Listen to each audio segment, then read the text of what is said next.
Great, thank you. I think we've got everybody here. We will start the Tuesday, June 20th Town Council meeting for the town of Wethersfield. And Councilman Hill, would you lead us in the pledge? Pledge allegiance to the flag of the United States of America and to the republic for which it stands, one nation, under God, indivisible, with liberty and justice for all.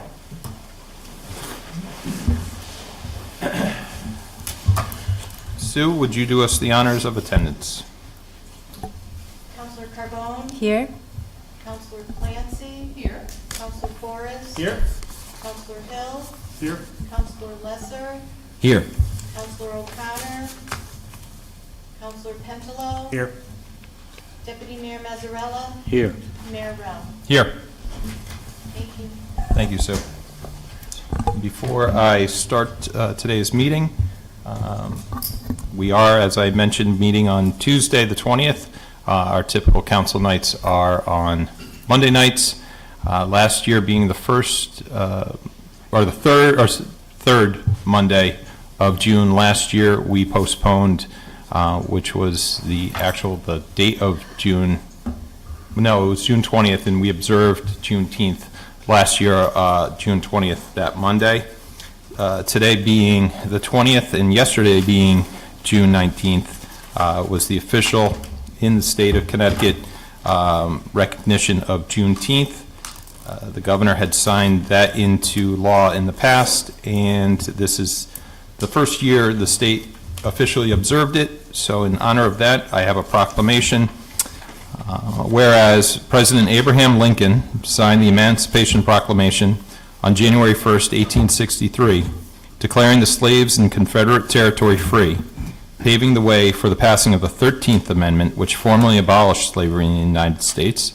And whereas word about the signing of the Emancipation Proclamation was delayed some two and a half years to June 19th, 1865, in reaching authorities and African Americans in the South and Southwestern United States. And whereas June 19th has a special meaning to African Americans and is called Juneteenth, combining the words June and 19th, and has been celebrated by the African American community for over 150 years. Now therefore, I, Michael Rell, Mayor of the town of Wethersfield, do hereby recognize Juneteenth, observed yesterday on the 19th of June, 2023, in the town of Wethersfield. Sorry. And I urge all citizens to become more aware of the significance of this celebration in African American history and its heritage of our own nation and town. In witness whereof, I hereunto set my hand and cause the seal of the town of Wethersfield to be affixed this 20th day of June, 2023. Sue, I will give this to you. Thank you.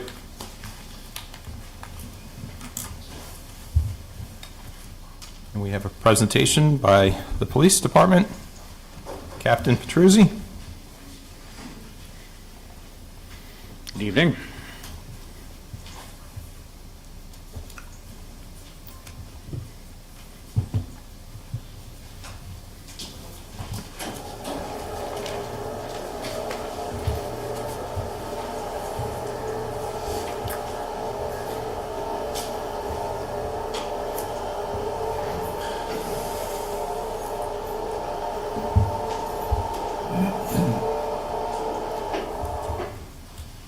Thank you. Good evening, everybody.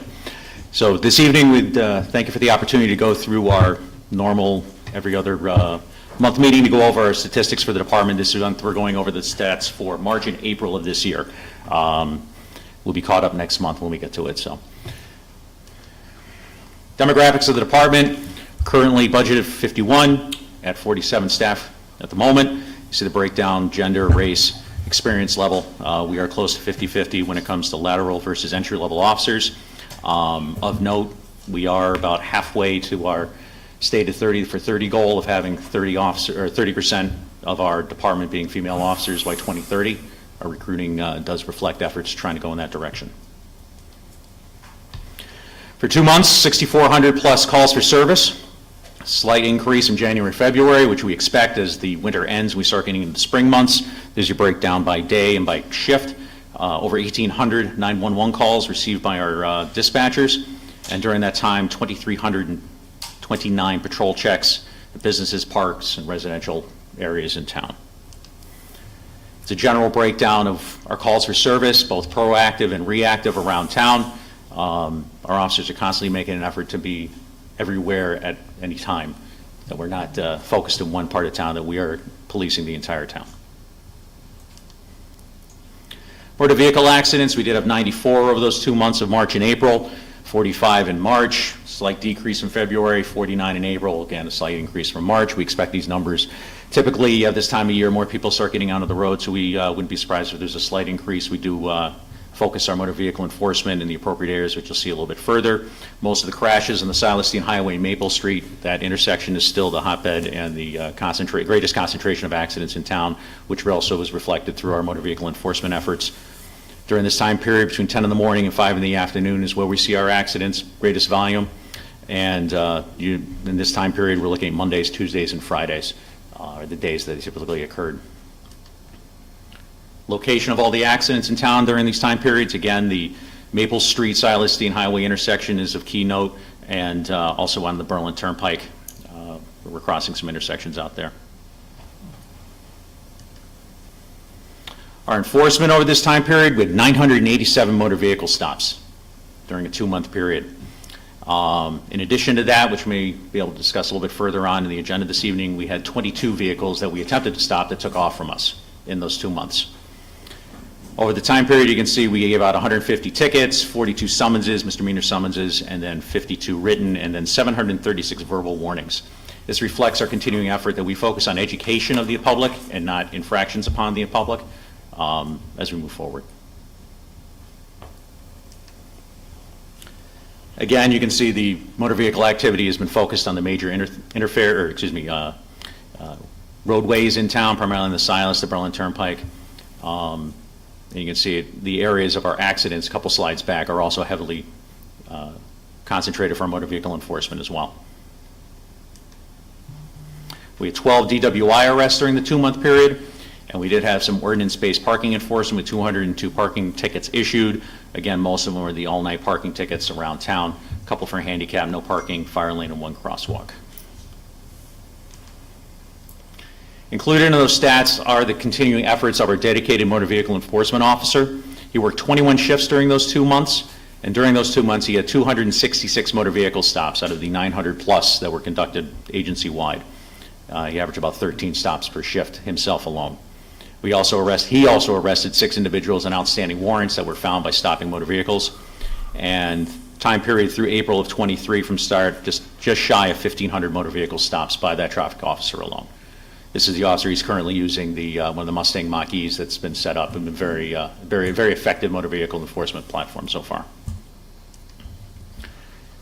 His enforcement activity during this time been broken down. Those are the statutes that he was stopping people for. Again, it reflects our focus on hazardous moving violations, people distracted driving, talking on their cell phone, failure to drive right, or people not staying in their appropriate lane, red light violations, stop sign violations, and speeding.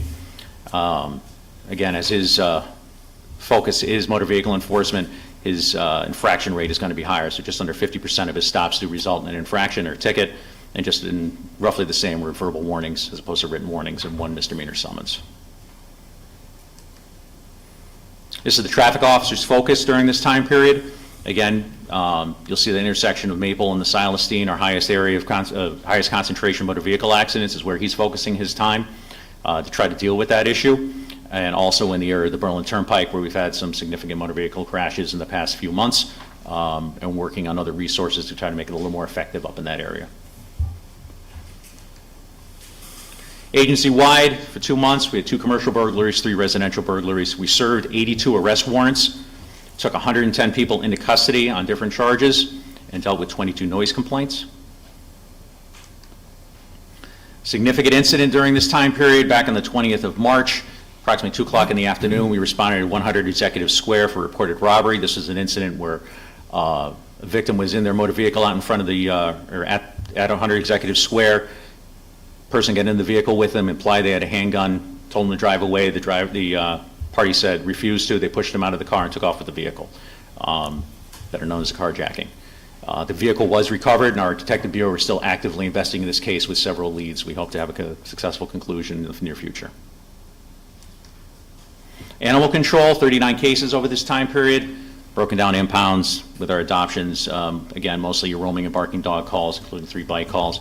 Of note, we do not have an active ACO at this time. We're working with the town of Newington right now. They're in the process of hiring a full-time ACO to continue our coverage. So most of these calls are actually being handled by our patrol officers at this time. We're looking forward to being able to work with Newington to have that burden taken off our officers so we can focus on criminal activity. We should be expecting that in the near future, we hope. Officer retention recruitment, again, we're expecting three more retirements by the end of the year, 2 detectives and a sergeant, 25 years each. We are continuing. We still have our recruit, Mr. Gunning-Smith. He's at Post Academy still, expected to graduate next month, and then going into his FTO period after that. We did have one officer, Jason Nunez, sworn in back in March. He was a lateral officer from Hartford PD. Since then, he has also completed the FTO program, is working full-time. Back in April, we had Sergeant Joe Bache and Officer Richard Holton sworn in as our new lieutenants who have joined us here this evening. And back in April, our officers did participate in the law enforcement recruiting fair at Central Connecticut State University. We're one of several departments there recruiting their officers. Since that time period, we've also reopened our application process to include for entry-level officers. We were just recruiting laterals for a short period of time, but we've opened that process again to try to get some new hires into our department as well. Community relations area, back in March, our officers participated in the Hartford St. Patrick's Day Parade. Very positive event. Our officers all had a very good time, represented the department very well. April 15th saw our first use of our bicycle patrols down in Old Wethersfield. A couple of our officers, we had extra staffing that day. The weather was getting nicer, and we're finding it to be very, very positive. We're getting a lot of positive feedback. Mr. Mayor, I know we had a couple officers in the bike parade back in May. That went very well, too. I think it was very well received. April 22nd was the National Drug Take-Back Day that's sponsored by the DEA. It's a nationwide event where individuals can bring and dispose of their prescription or any type of medications in their homes. The effort to try to get these things off the streets and be disposed of appropriately. Participating in that was very successful. And also during this time period, we had 7 child seat installations. Of one upcoming note, we do have an event tomorrow night if anyone's interested. We're having our first, what we are calling, instead of a coffee with a cop, it is a cone with a cop. We will be at the Main Street Creamery, welcoming members of the community, having given the opportunity to chat with us, hopefully catching some folks coming after sporting events and whatnot and get to know us. So if anyone's available, we're more than happy to see you all down there tomorrow. So any questions I can give on any of the information we've given here thus far? Any questions? Councilman Forrest. Thanks, Mayor. Just looking for an update to the council on the efficiency, effectiveness of the electric vehicle, I always say fleet, but the 2 cars that we have, and if it's working, how it's working. So we do, Pros, again, cons, we do have the 2 EVs, the 2 Mustang Mach-Es. One is being used as an administrative vehicle. The other is being used by our patrol officer. Currently, what we're doing for our traffic officer, what we're in the process of doing is identifying a couple of patrol officers to get familiarized with that Mach-E and try to use some back-to-back shifts with the traffic officer to see how long it will last, if we can get 2 full shifts out of it, get some other officers, some feedback from them as far as how it handles. We're expecting to have that coming off, hopefully in the next month or so we can start using that as well. We've had no issues, operational issues with it of any note. We did have one instance where I think the 12-volt battery, the regular battery in one of them had an issue, was replaced with no problem. But as far as operation, maintenance of the vehicles, they've been functioning very, very well. We actually had an opportunity to work with the EV Club of Connecticut. They invited us to participate in a demonstration down on Rocky Hill. There was an EV day down there. Got to show the car off a little bit, very well received, and hoping to have some information on how well that went, hopefully in the next week or so. But EVs are going very well. You mentioned that there was some bike patrols. On the bike patrol, do they issue infractions or make arrests while they're on their bike patrolling around, or what is that? What's the policing behind sort of that, or maybe it is? It's like, yeah, they're on a bike, it's not a car, but there were 20 infractions written, from the bike patrol or whatever it is. You're not going to see a lot of infractions or enforcement activity in a bike patrol in that sense. What it does do, it gives an incredible opportunity for folks to be able to approach our officers out in the field. They're much more approachable when they're riding around on a bike. They do create a little more curiosity from the general public when they're riding around a bike, kind of get to know them a little bit more. It also gives us the opportunity to be able to get into areas that a car is going to be noticed a lot easier going into, behind buildings, through an alleyway. We were using it very effectively during the fireworks earlier this month. To be able to get through the crowd, to be able to get to different areas where we needed additional, if we needed an officer to get to somewhere very quickly. So we're using them as we can when we have staffing that allows for it, when we have above minimum staffing, so we can put an officer on the bike somewhere. Thank you. You mentioned many times that the South Scene Highway, and maybe to a lesser extent, but still an extent, the Berlin Turnpike, was a source of a lot of the traffic crashes. And there's been conversation over the years that maybe some of the reason is that the amount of ingress and egress is on and off of that road, basically all the driveways coming in and going out, in addition to the major arterial intersections, is a cause of that.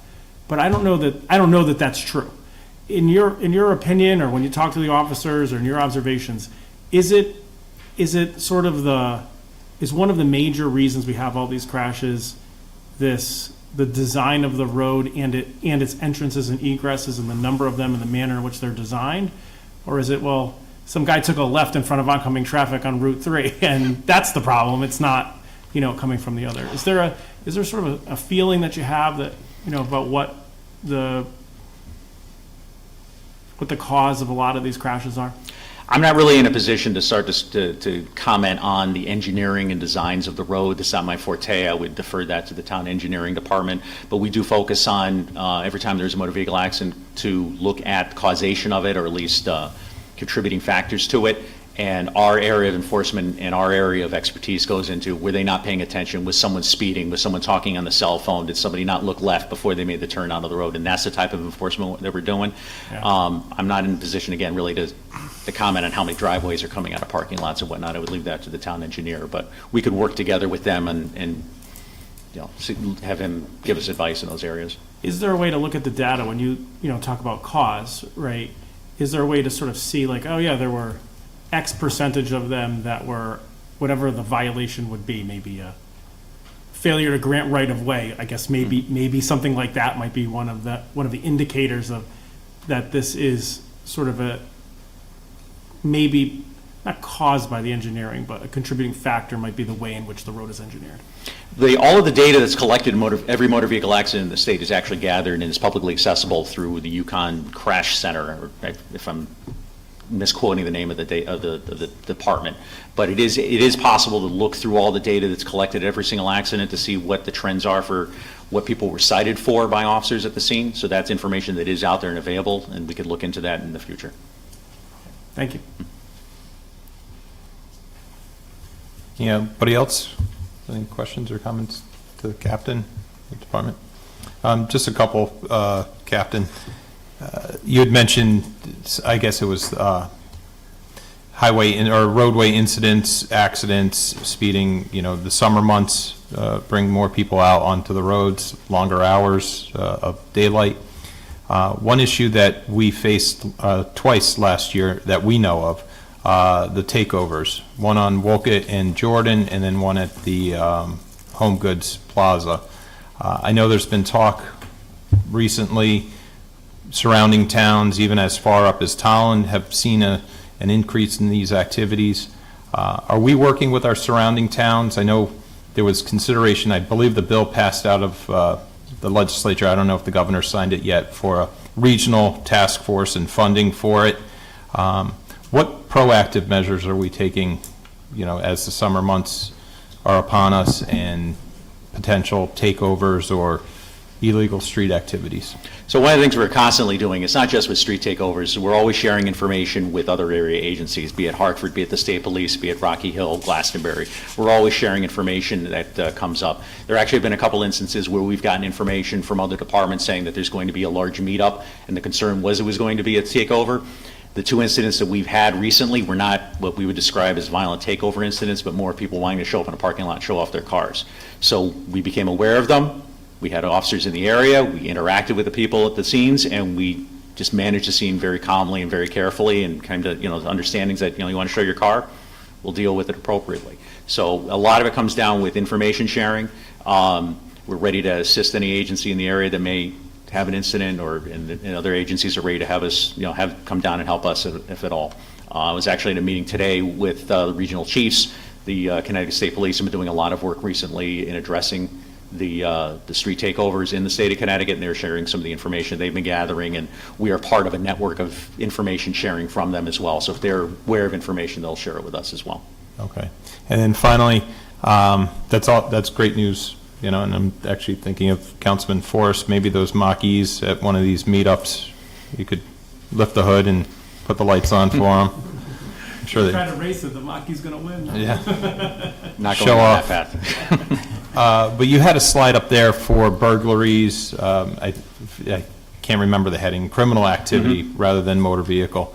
Was there anything written, and I may have missed it, about car thefts or break-ins, auto break-ins, catalytic converters being stolen? I don't have the data in here right now, Mr. Mayor. If that's something you'd like, that's something we can research and get to you, but I don't have that in front of me. Okay, yeah, if you would, for the next one, I would appreciate that.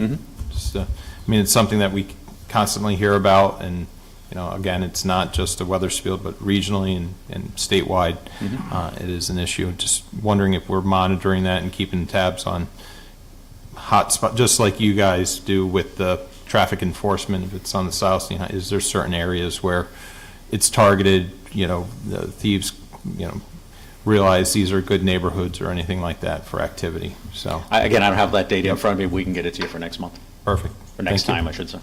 Yep. Actually, I have something. Sure.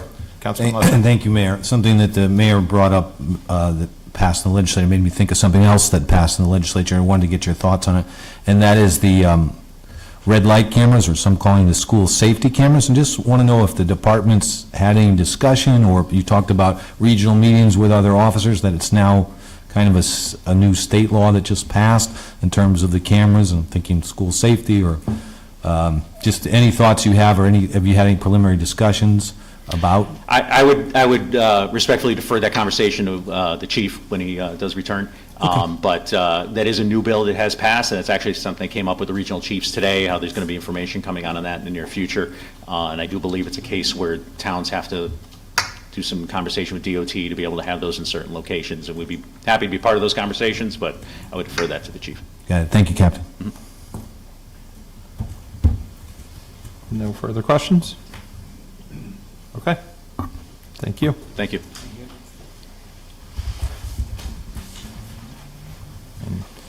Is everybody sticking around for the Star? I'm staying. They don't have to. Okay.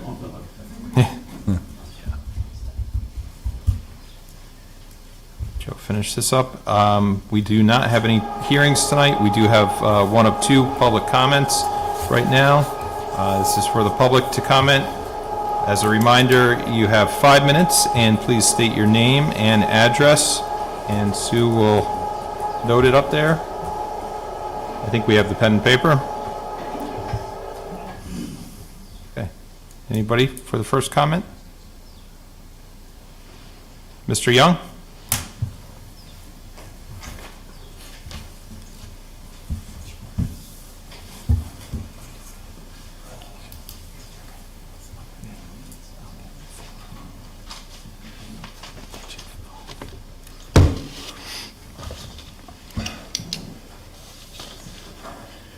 Good evening, Robert Young, 20 Copper Mill Road. 2 meetings ago, when I was interrupted during my discussion with you, which I never finished, I just wanted to pick up from there and move on. Unfortunately, the first thing I'd like to say is that interruption, is that a sign that we're now going to have direct contact between the council members and the members of the public, or is that just an outburst that occurred? You don't have to answer it, maybe later. But I would think if it's going to be a general thing, maybe we would then have conversation from the podium. That's all I'm saying. Anyway, at that 2 meetings ago, I was discussing the various referendums that were out to the public that ended up had to be revised because of the high cost or the cost that the estimators, the professional people who get paid to do this type analysis had goofed up. They came in low. And they all knew what the chain supplies and all of that was all about. They knew what all those costs were, but they still came in low in order to get their referendums through. And then, of course, some of these communities had to go back out on other referendums to make up that difference in the money. And we've had referendums where we didn't get what we were told we were supposed to get. And I'll give you an example. Webb School was a big thing was they were going to put in brand new windows 15 years ago, 20 years ago, whatever it was. Windows have never been replaced. But that was a big issue with the planning department or the planning group that ran that renovation. We've seen at the high school where you ran over $10 million. Yet, we had to go back out to referendum, and the state stepped in to pay for it, the $10 million. And the thing is, nobody gets penalized, and that's what I was talking about that 2 meetings ago. In the meantime, you know, we've seen other communities, such as the New London Pier, which is way over budget. And of course, that didn't go out to referendum. That went to the friends and the buddies who can do this kind of work. And it ends up where they had a $93 million price tag on it, and now it's over $300 million price tag. And nobody screams, nobody cares. The professionals continue on with the games that they play, and I'm coming down to the point that we're looking at having some referendums, Mayor, and we need to secure ourselves that if they make mistakes, they better have insurance to back it up, because we're not going back out to referendum. They're going to make up the difference. But anyway, we've seen the London Pier go sky high, and nobody is doing anything about it as far as getting the difference in the money. It's just keep feeding those friends and buddies who do this work, and the taxpayer ends up paying. We've noticed in the paper where the cost of Hartford's Buckley High School has soared. It soared, and then it stopped. It stopped because they weren't going to pay for it. The difference? They went to the state of Connecticut, and eventually the state says, sure, we'll fund that difference. And here we are, the state taxpayers are on the hook, again, for more payments going out the door. And not only that, the people that voted on it, the people that made the decisions on it, walk away scot-free. And that's not right. That's not right at all, because there should be penalties at the state level, and it should flow down to the town levels when these people who are professionals make these kind of errors. You know, I talked about the pier. There's also, we just read in the newspaper, where Hartford has dealt a stunning blow in the redevelopment near Duncan Park. That thing is going to blow up on Hartford as well. And you think Hartford is the one that's going to pay the bill? No, they're going to go to the state of Connecticut, who in turn is going to say, here's the money. It's coming from the state taxpayers. But again, we don't get to vote for those people. Mr. Young. Because we would get rid of those people. Yeah, I know. Thank you very much. I hope you get my drift, because we do have some referendums coming up, and we've got to be tough on these people.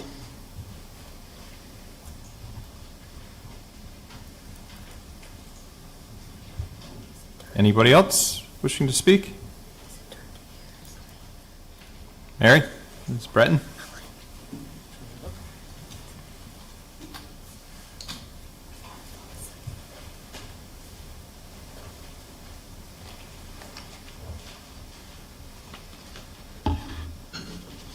Do I need to sign here? It's okay. I forgot your address. Okay, yeah. Mary Breton, 209 Clovercrest Road. Good evening. I'm here to talk about two things related to Keisha Farm. One, the summer concerts, and then second, to ask for an overall master plan for the Keisha property. First, concerts. Last year, the Friends of Keisha put on 2 concerts with the town's help and permission. They were an excellent success thanks to the guidance of the Parks and Rec Department and the town manager. The Friends of Keisha Farm knew that before proceeding, it was important to reach out to the neighbors and to do no harm, to hear the concerns from those directly impacted by concerts, and to come up with a plan based on the input and concerns and overall safety. The Friends have consistently worked with and have had approval from the town for any of the events or activity on Keisha. They have ideas. They do not drive policy. They engage with the community to help the town find simple, passive, and safe ways to enjoy the town-owned Keisha property. This year, the Friends approached the town about summer concerts. I'm not sure why, but the town council needed to approve the concerts. After several weeks, the certain members of the council decided that concerts were a go with a list of conditions. No parking at all on Highland, Highcrest, and Collier. And it's important to note that before, during, and after these conditions were communicated to the Friends, every Saturday and Sunday morning, every weekday night in the spring, we've counted approximately, at this one time, we counted 184 cars for Little League and soccer that were continuing to park on both sides of Highland in crosswalks and blocking the sight lines for walkers and cars. It is just so plain unsafe there. I feel really worried about, I don't mind the kids playing soccer, or I love to see the activities, but when we're talking about these little kids and grandparents with strollers, and it's really concerning. But the point is that other community organizations have no restrictions because they continue to do this, but the Friends have different restrictions for 3 concerts that weren't even scheduled. So what does this show? It shows that the process is broken. On a much larger scale, this is indicative of what has been going on for months, if not years, with regard to Keisha Farm and the decision about its overall use. Remember, this land was purchased through a public referendum, and the public voted yes to recreational and open space. They voted yes because they valued the land. Don't we want to know why they valued the land? We hear nothing from the council. The only actions we hear are about sports complexes and now artificial turf, and these are, we don't hear about any of the other uses. And when we hear about these field solutions, they are, by definition, in and of themselves, hugely impactful.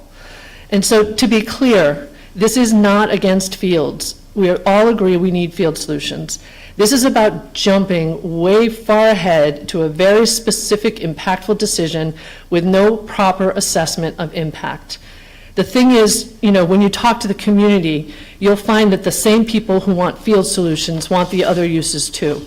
But we don't hear about those other uses. We are not doing what town leaders across the country do when they have the same and similar situations. The key to a successful community park, if we want to call it a park, or to this space that the community voted for, is to have a plan. But we have no community engagement, no information on other uses that were identified in the survey, no consultant, no master plan with a holistic view. I'm not sure, but I don't know if the town council is going to follow the recommendations from the experts in town. The town Parks and Rec Board and had recommended the placement of artificial turf on Mill Woods, and that Keisha needs a master plan. I hope that they listen to the experts in the town. There's been no proactive outreach to property owners directly impacted, and when they manage to find out that this is a possibility, there's no legitimate answers for their concerns. This stuff has to happen before you make a decision. There's been no impact studies.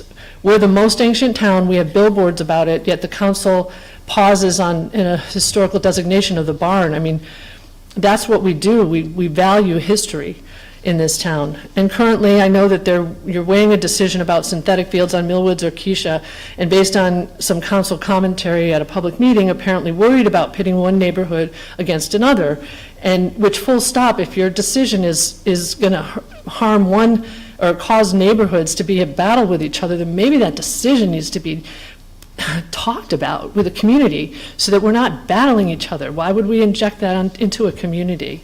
Why wouldn't we just do community conversations at least? I mean, I got an idea. Why don't the Millwoods and the Keisha Farm neighbors get together, because we're in a common boat here. We don't know anything. And there's a great quote from the last town council meeting from a Millwoods neighbor, I forgot his name. You know, he says, "A good town works with all of its residents, especially when affected by a project. It is incumbent upon the council to do no harm, to do due diligence for our community with informed decisions and engagement with the community. Sadly, we could have been there already. We need a consultant and we need a master plan, because when you fail to plan, you are planning to fail, and that failure directly impacts all of us, because we'll lose that opportunity to make Keisha the multi-use space that the community values and frankly demands." Thank you.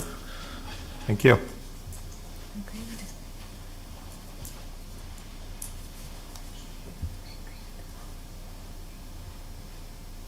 Mr. Schwartzman?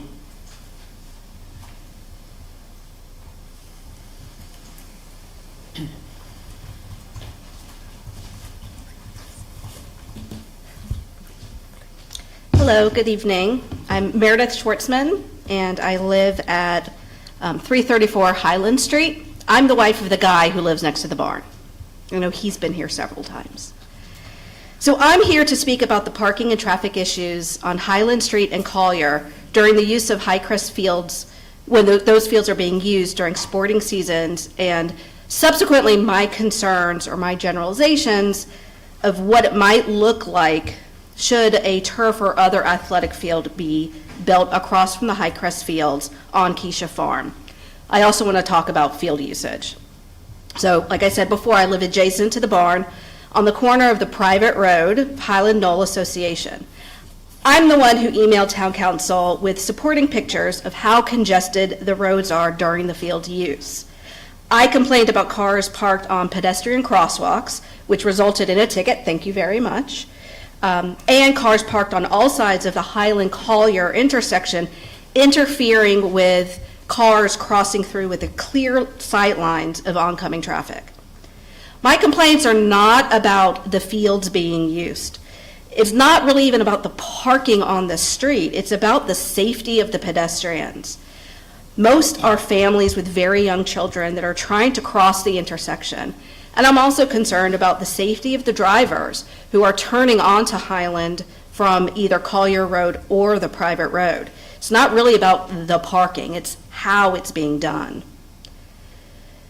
I'm disappointed with the town council and also some of the sports organizations in responses to my concerns. The town's council's response was, "This is unacceptable."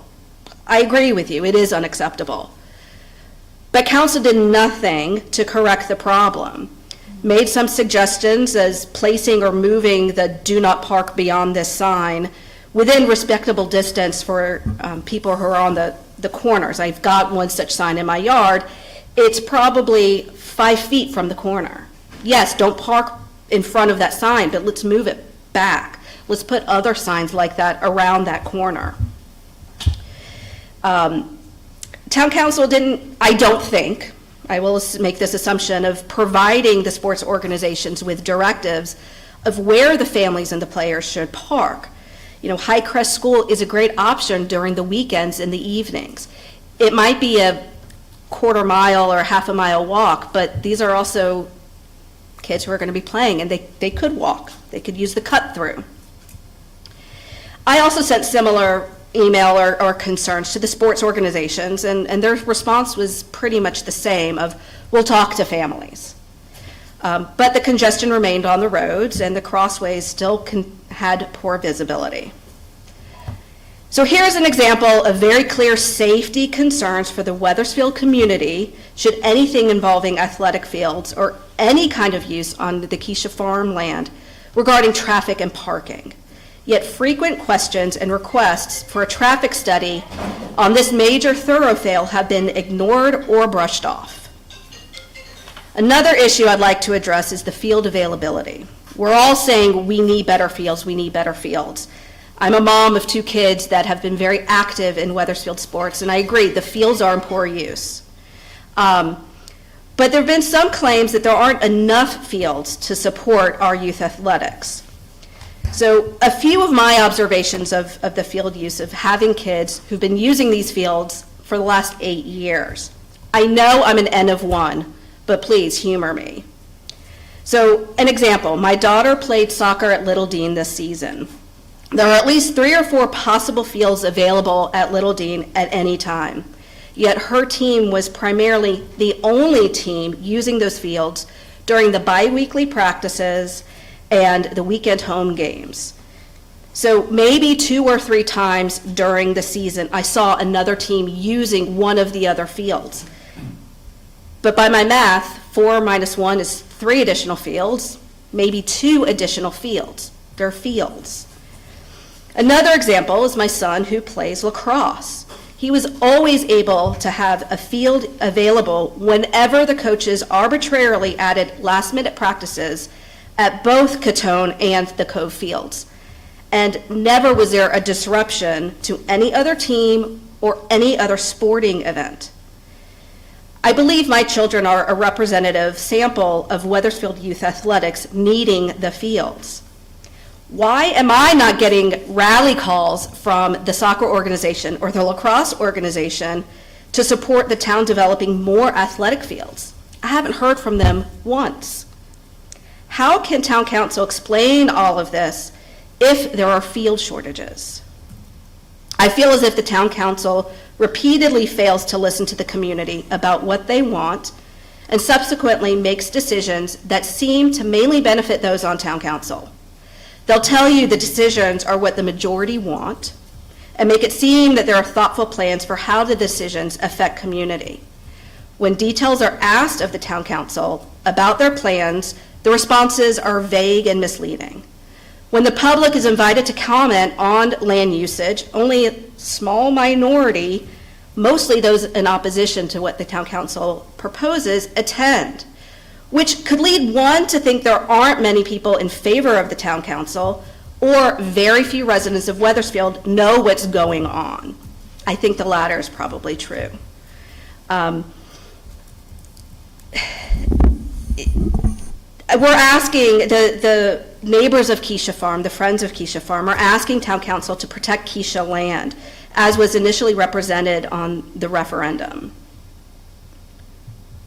The community is asking for transparency. Consistent lack thereof, twisting of words, and deaf ears builds mistrust between constituents and town council. No relationship can survive with mistrust, and if that happens, then those relationships need to be severed. Thank you. Thank you.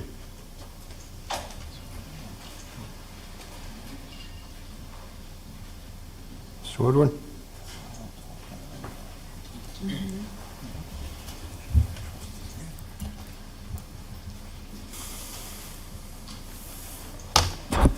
Jim Woodworth, 33 Mill Street, 5H. I want to start by giving a shout out to the Little League majors, especially Coach Mike Federnami, who my grandson was a rookie 4th grader in the majors, and they were so welcoming. Everybody was so positive. Nobody yelled at the ump ever. It was just amazing.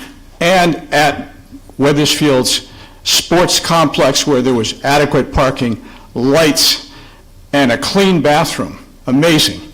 Wonderful thing.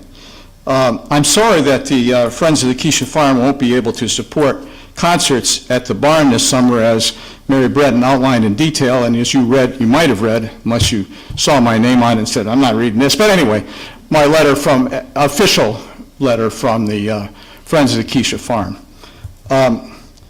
And just a little heads up, the Friends would like to continue the 3rd year of a fall harvest festival for little kids in September, so if you have some way of wanting to make that, we hope you'll welcome us doing that. Kids had a wonderful thing, and it happened at the same time as soccer, so kids could go back and forth. It was a wonderful thing. Anyway,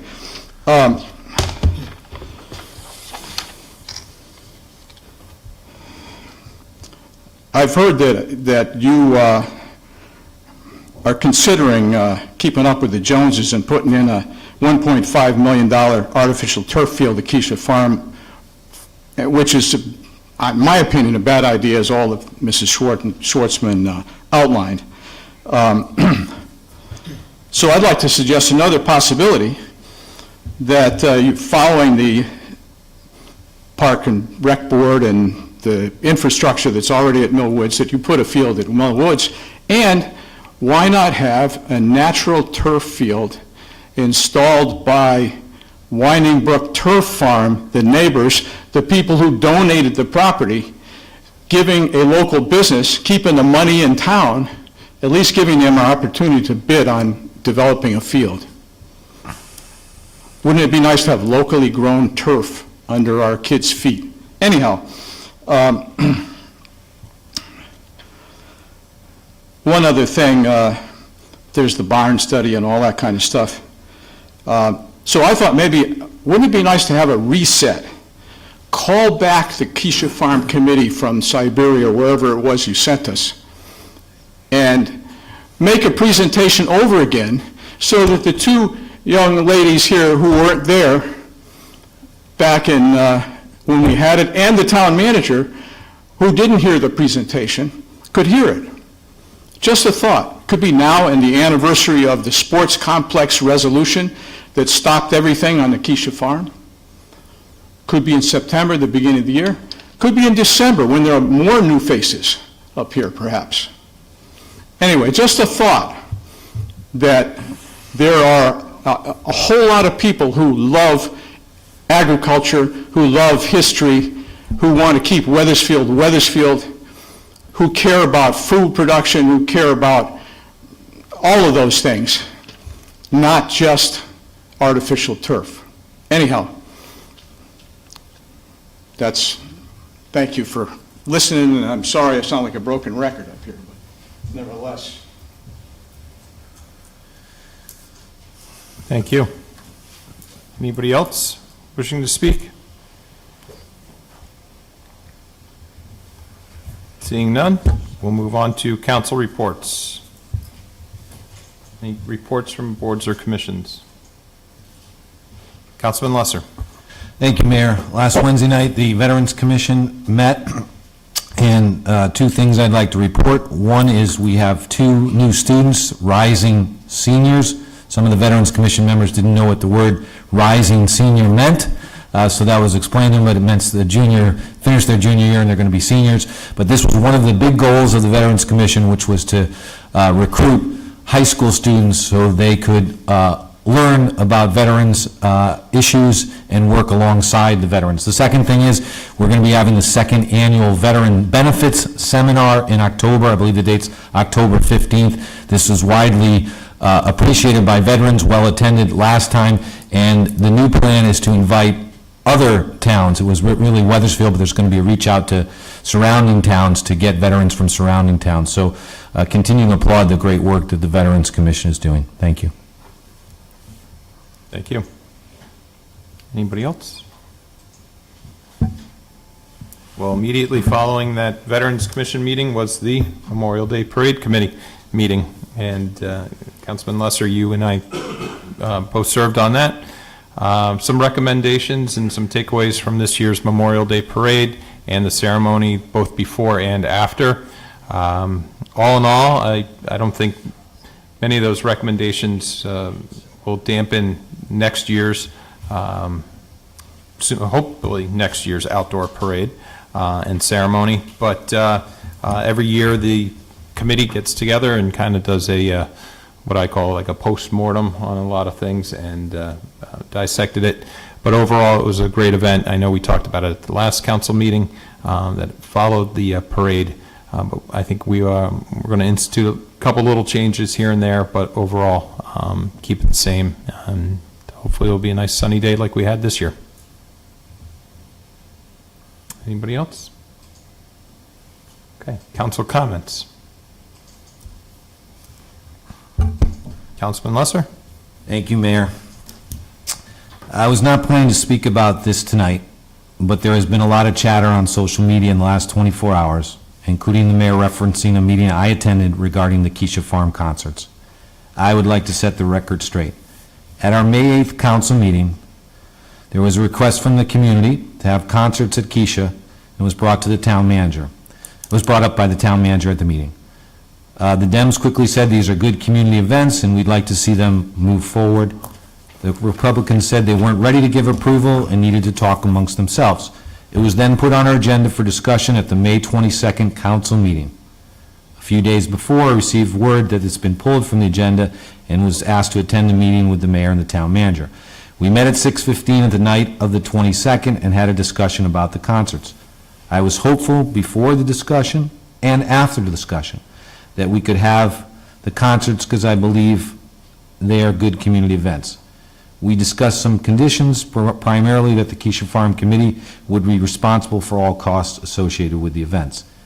After the meeting, the mayor sent me a list of conditions that included that, but also included the parking restrictions. I then forwarded those conditions to Keisha Farm Committee officers. They were comfortable with we heard back from them, they were comfortable with most of the conditions, but the parking conditions they felt were onerous and selectively applied. The parking conditions did not apply last year and do not apply to other events in that area. It is a shame that we are not having the concerts this year, and really upsetting that we didn't have a better process. I think we need to have a process for the events at Keisha as we do for other town events. I think we can do better. Thank you. Thank you, Councilman. Councilman O'Connor? Thank you, Mayor. I just would like to address some of Councilor Lesser's comments, and also borrow a phrase I believe Schwartzman used about severing ties. You know, I too have read the social media, and I too have seen the comments about how the majority voted to not allow concerts at Keisha Farms. Well, that's not true. In fact, that's a blatant lie. That is an absolute blatant lie. I never voted on that. What we did as a council is exactly what was asked of us.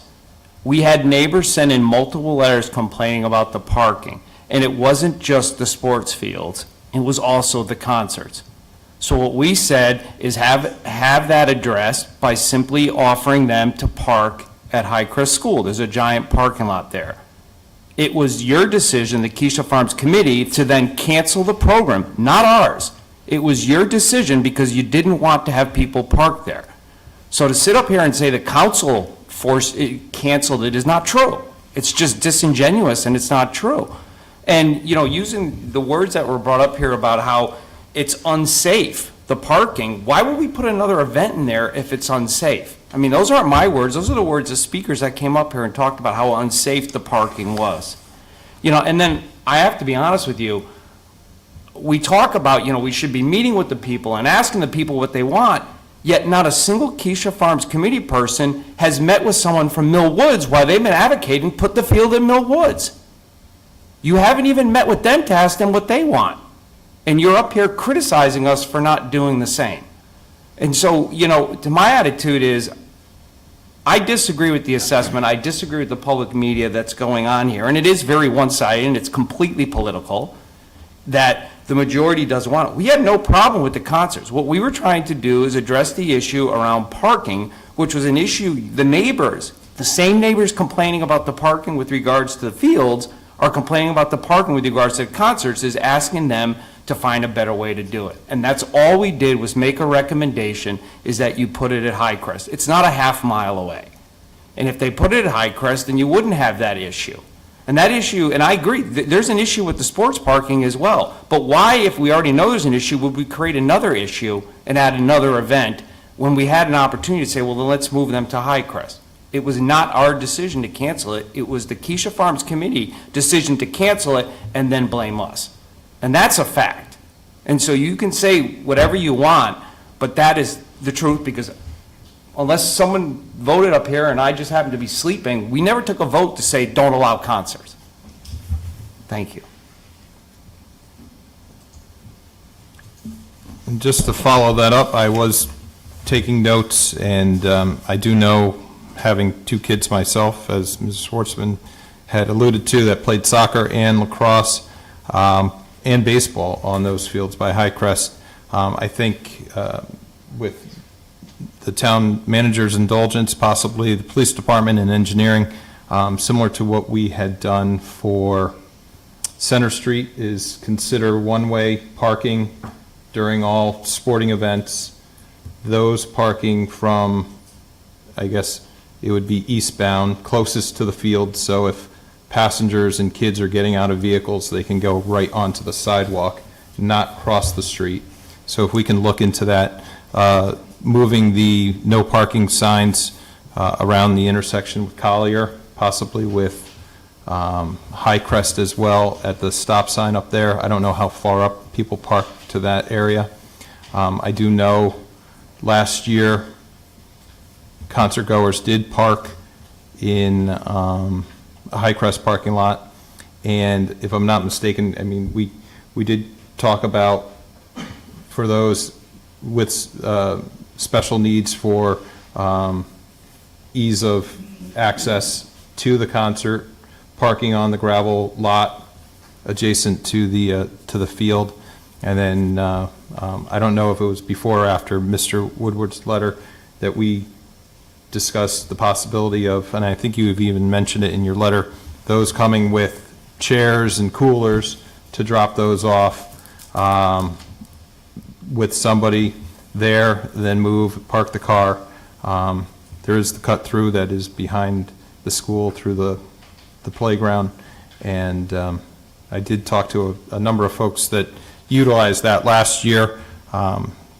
Maybe I misread it, but I thought a number of people enjoyed the concert series, didn't complain about parking in Highcrest, but we did receive a few calls about the parking on Highland and Collier in particular, especially at that intersection. So that was the concerns that were brought up prior to our decision to put those stipulations in there. And if I'm not mistaken, this is it's not a partnership with the town this year either.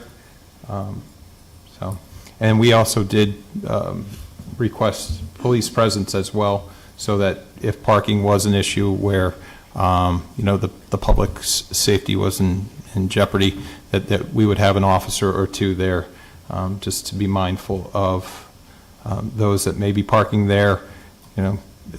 Please be respectful for the neighbors and for others that are just passing through on the road to move the cars. But as Councilman O'Connor had said, by no means was this an idea to say no to a concert series that was twice held last year and enjoyed by the community. This was just a suggestion that we alleviate some of the hazards of parking on Highland that we'd heard before. So, anybody else? Comments? Councilman Forrest. Thanks, Mayor.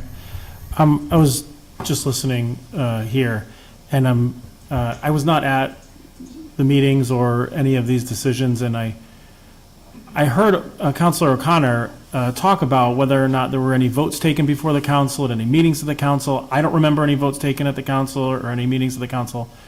But then, Mr. Mayor, you just indicated that it was our decision to provide these stipulations. So who is our decision in that? Because the council never made those decisions, did they?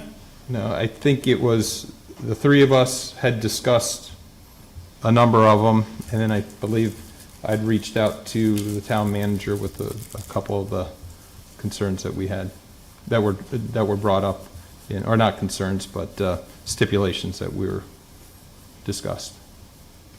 So are these the town manager's stipulations that were given to the Keisha Farm then? Is that? No. They were the ones that... Whose stipulation? Were these the town stipulations that were sent to them? I believe we... They're not mine, I didn't have any. Well, I brought them up to everybody, and I said I would type them up into an email as discussed. So I guess it would fall on me, having had the conversations, shared them that evening, before our council meeting, if I'm not mistaken. And then, These are your stipulations or the town manager's? I would say these were the ones that I had presented myself to the three of us there. Yes.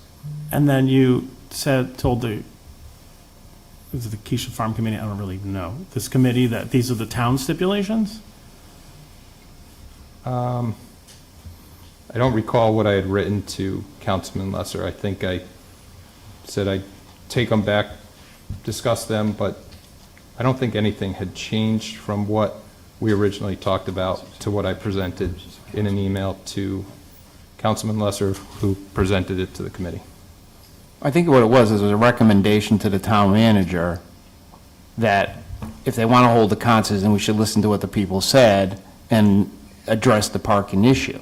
So that's what the town manager shared with the committee, and they didn't like that, so they just took their ball and went home, and they closed it down, they shut it down and said, we're not going to do it that way. Mr. Town Manager, are these your recommendations for this, or are these your stipulations or conditions upon which the field can be used? No, I did not make the stipulations. It was, as has been stated, we had a meeting, the three of us, Councilman Lesser, Mayor Rell, myself. We discussed the concerts and some of the issues. The mayor provided a number of things that he thought should be done. Sure. To improve safety. We stated, I believe Ken stated that he could bring those back to the Keisha Farm Committee.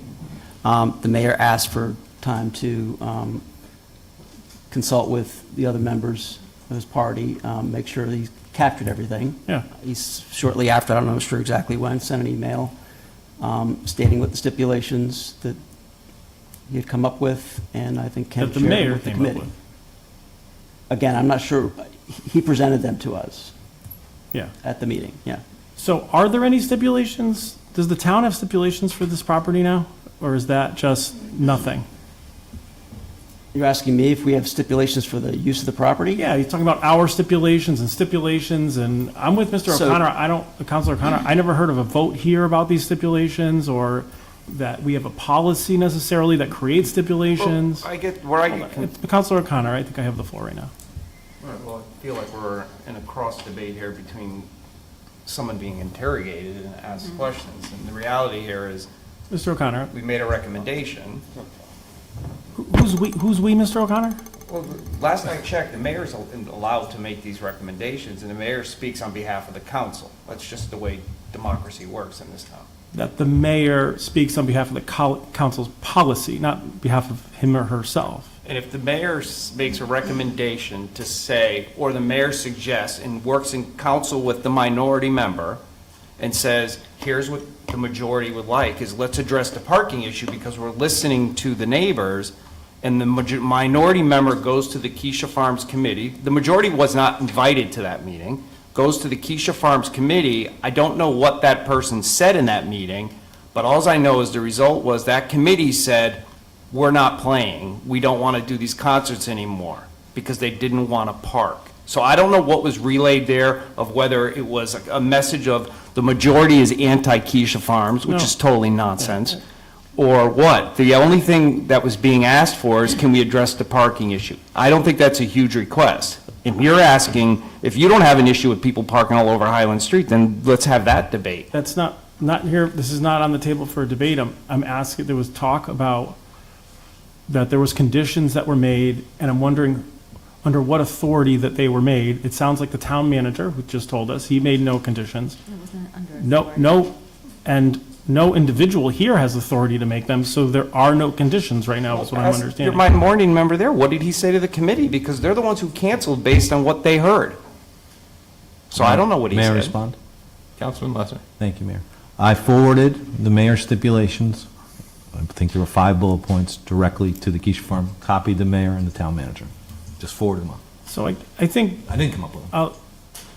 from a procedural standpoint, no one of us has the authority to do anything with this town. It only works as a council. We don't have any power to do any stipulations. I don't have any power to create stipulations for the town, policy for the town, anything. We vote, our charter says 5 votes. That's why nothing came up at that time. You're right, Counselor O'Connor, about that point. And so I'm concerned and cautious about any counselor prescribing town policy without council voting on town policy. And it didn't come from the person that's been directed. So it sounds like we don't have policy right now, but I would caution that no one of us has the authority to do that. And it seems like it's outside of our authority what was done with these particular conditions. It's not about whether they're right or whether they're wrong. I'm not talking about the substance of them. But we can't act without authority as a government or as an individual. And it seems in this case that we acted without authority. I don't see how a recommendation is deemed as policy, you know, regardless of who it comes to, and regardless of who forwards the email. And if the goal was to play gotcha with the mayor to basically say, you know, for political reasons, that we have come on, guys, like, let's just be honest, let's just move. You can't act without authority, Pat. There's And when you no put conditions without authority, it's a authority, recommendation. that's wrong. It's a recommendation. Then- It's a recommendation. You played gotcha. Can we just move on? This is getting ridiculous. They said they didn't want to do the concert. Point, end of story. No, it's not. Someone on this council directed town authority Nobody to say directed that there are anything. It was a conditions for recommendation. this field. No person up here has that power. I would agree. It's a recommendation. Then why did Policy. somebody up here direct those I don't conditions? know why you're We getting all decided. hostile and banging the dais. Nobody's saying doing that. I'm just saying that it was a recommendation call it the majority, that was forwarded to Councilman Lesser, and he forwarded on to the Keisha Committee, and they didn't want to do it. Nobody's dictating policy up here. This is literally going around in a circle. Like, make your point and let's move on. And all these recommendations were discussed. So nothing surprised you in the bullet points, if I'm not mistaken? If I'm not mistaken, we didn't discuss the parking in detail. We discussed primarily the Keisha Farm, the costs of the event. I think we talked about the police officers. And we talked in that meeting, as you may recall, a lot about the fields and not so much about the concerts. I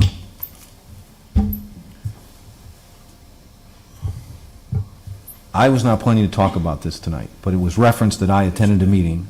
I'm not playing gotcha. I don't operate that. Those of you who know me for a long time know that. I felt it was important to, since it was implied that I was someone on our team was at a meeting, which I was. I felt it was important to set the record straight about the sequence of events. This whole thing, in my view, could be managed better.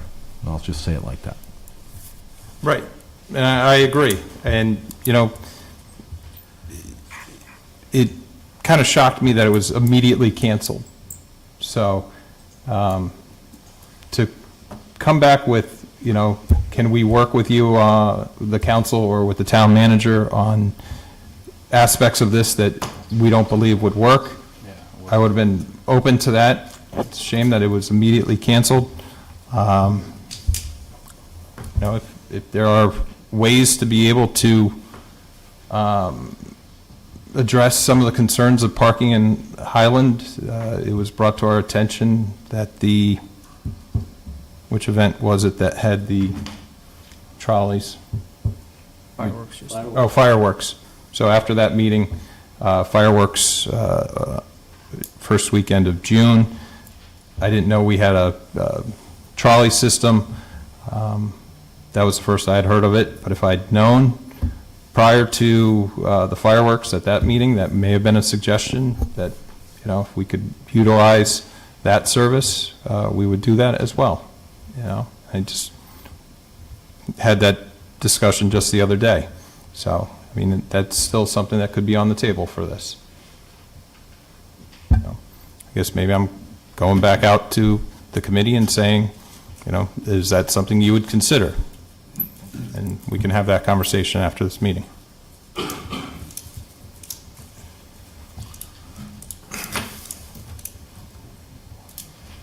Council debate over? Council comments over? Yes. Okay.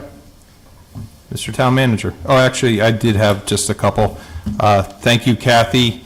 We brought it to your attention tonight about the Charles Wright slide. that was not known to us prior to this, that somebody had fixed a do not enter sign, so maybe work with physical services in the morning to tape off that slide so the hazards don't present themselves to anybody who gets on them. And then I did have, I think that was about it. Oh, one other quick mention. We all enjoy the farmers market here in town every Thursday night. I know it started on June 1st, but I just want to let you know, farmers market was recognized by the state.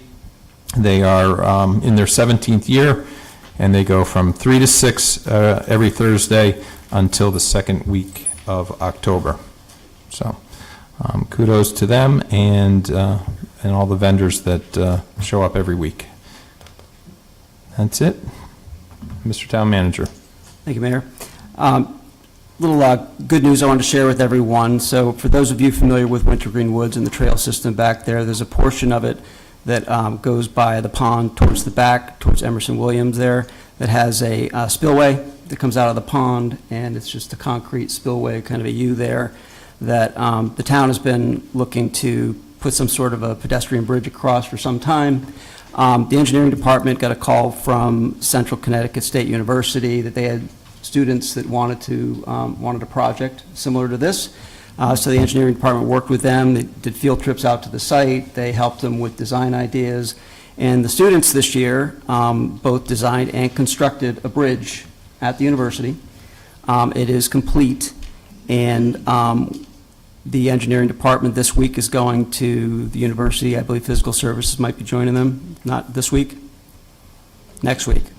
They're going to be going to inspect it and then also work on designs to transport it, because it's physically located, it's completely constructed, so we're going to be moving it from the university to the site. And there's some work that has to be done on the site. There has to be the footings, and then the ramps that will be approaching the bridge need to be installed. And I'll note too that the Wethersfield Beautification Trust has volunteered to donate the funds for all of that design and construction. So this entire project will be with the exception of staff work to install it, will be no cost to the town. So it's a great team effort. The goal is to have it installed by the end of the summer before the start of school. So it's a great project, and want to thank Engineering Department, Physical Services, the folks at Wethersfield Beautification Trust, and then all of the students, of course, for their hard work there. So that's all. Thank you. Thank you. And Sue? Marriage licenses have been on the increase lately, and dog licensing has kept the office very busy. We're up to almost 900 licenses as of today. Sue, what is the average that we get every year for dog licenses? Last year we did just under 2,000. It was 1,989 or something like that. So usually during June we do about 1,400, and then July is another bigger, not bigger than June, but another steady month, and then it kind of trickles down. The big draw this year. Oh, I'm sorry. Can you bring your mic? Just realized. The big draw this year is that there is a state law that's been on the books for a while, but they've just started to check into all like grooming, kennels, and things like that to make sure that these people are checking on their clients to make sure they're all licensed. So if somebody wants to go away for the weekend or have their dog groomed, they make sure they say, do you have your dog license? And a lot of people haven't been licensing their dogs, so that's making them come down and get the license. So.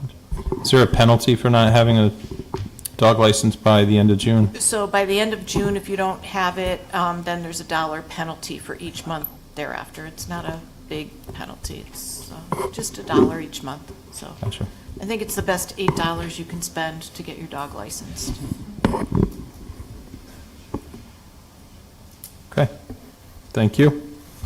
We will go on to item I1. This is bids. This is the extension of the contract for Paine's. I believe everybody has it in their packet. This is something that the Resiliency Committee of Mr. Deputy Mayor and Councilman Forrest have worked with Town Manager on in the past. I know they've come up with a number of recommendations. One is the use of what we call brown barrels for organic waste. Typically your brush, leaves, sticks, if I'm not mistaken, food waste. No food waste, just, okay. Yard waste. Yard waste. Okay. And Mr. Town Manager, do you want to go over some of the points? And then I think we'll open it up to discussion on a couple questions and concerns that I've heard already. As you stated, this is, the Finance Resilience Committee has been working on this proposal for a while now. We've had the representative from our solid waste collection company, Paine's, provide us with some ideas. We had several meetings just kind of talking about different ways we can do it. Paine's has done a similar program in West Hartford. They presented us with a proposal with two different options. The first option would be if the town purchased all brown barrels for every resident that currently gets trash pickup. I think the committee felt that was cost prohibitive at this time. It would on the neighborhood of about $1 million to purchase all the barrels. It's if we were to do that and then provide those. What they did in West Hartford and the model that's presented here as a recommendation is to provide the opportunity for residents to purchase the barrels, prices just under $100 for a barrel, or they have the option to also just utilize the brown paper leaf bags, yard waste bags that you can purchase at, Home Depot, Lowe's, any of those locations, Ace Hardware, those types of things. And they could put them in those bags and they will be picked up similar to what they would do if they were in the barrel. This would Paine's would then provide a truck that would do both the arm that lift up the barrels where they have them, but they'd also have an individual that jumps out, grabs the trash bags and throws them in the back. Now, in order for this program to work, we would have to mandate this. So it would be that no longer will yard waste be allowed in the green refuse barrels. And we would monitor that and we would police that.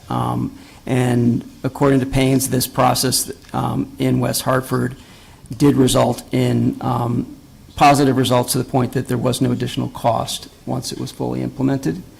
We believe we probably get similar uptake. Again, if we mandated it, it would be a lot slower if we did not mandate it and did not police it.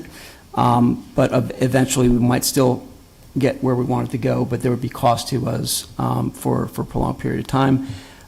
Mike O'Neill, our finance director, has worked up some analysis on based upon collection rates and how the percentage of waste taken out of the stream and what those costs might look like, and came up with some numbers for you all to kind of get a sense of what it would take in order for us to hit that break-even mark. We're really looking at that 41,000 collected compacted cubic yards of yard waste to be taken out of our regular waste stream in order for it to become cost neutral. And again, speaking with Paine's, and Mike Paine is here in the audience, and he'll be happy to answer any questions you might have, can provide you, their thoughts and their experience with this in other towns. So this is the first time you're all seeing this, and so this is presented to you to kind of get your first taste of it. Ask any questions of either Mike Paine or Mike O'Neill if you need him to explain to you what the analysis that he put together is in more detail. But this is really your opportunity. The thought was that we would bring this back at the next meeting for a vote if you're comfortable and direct us to do so. So that's where it's at.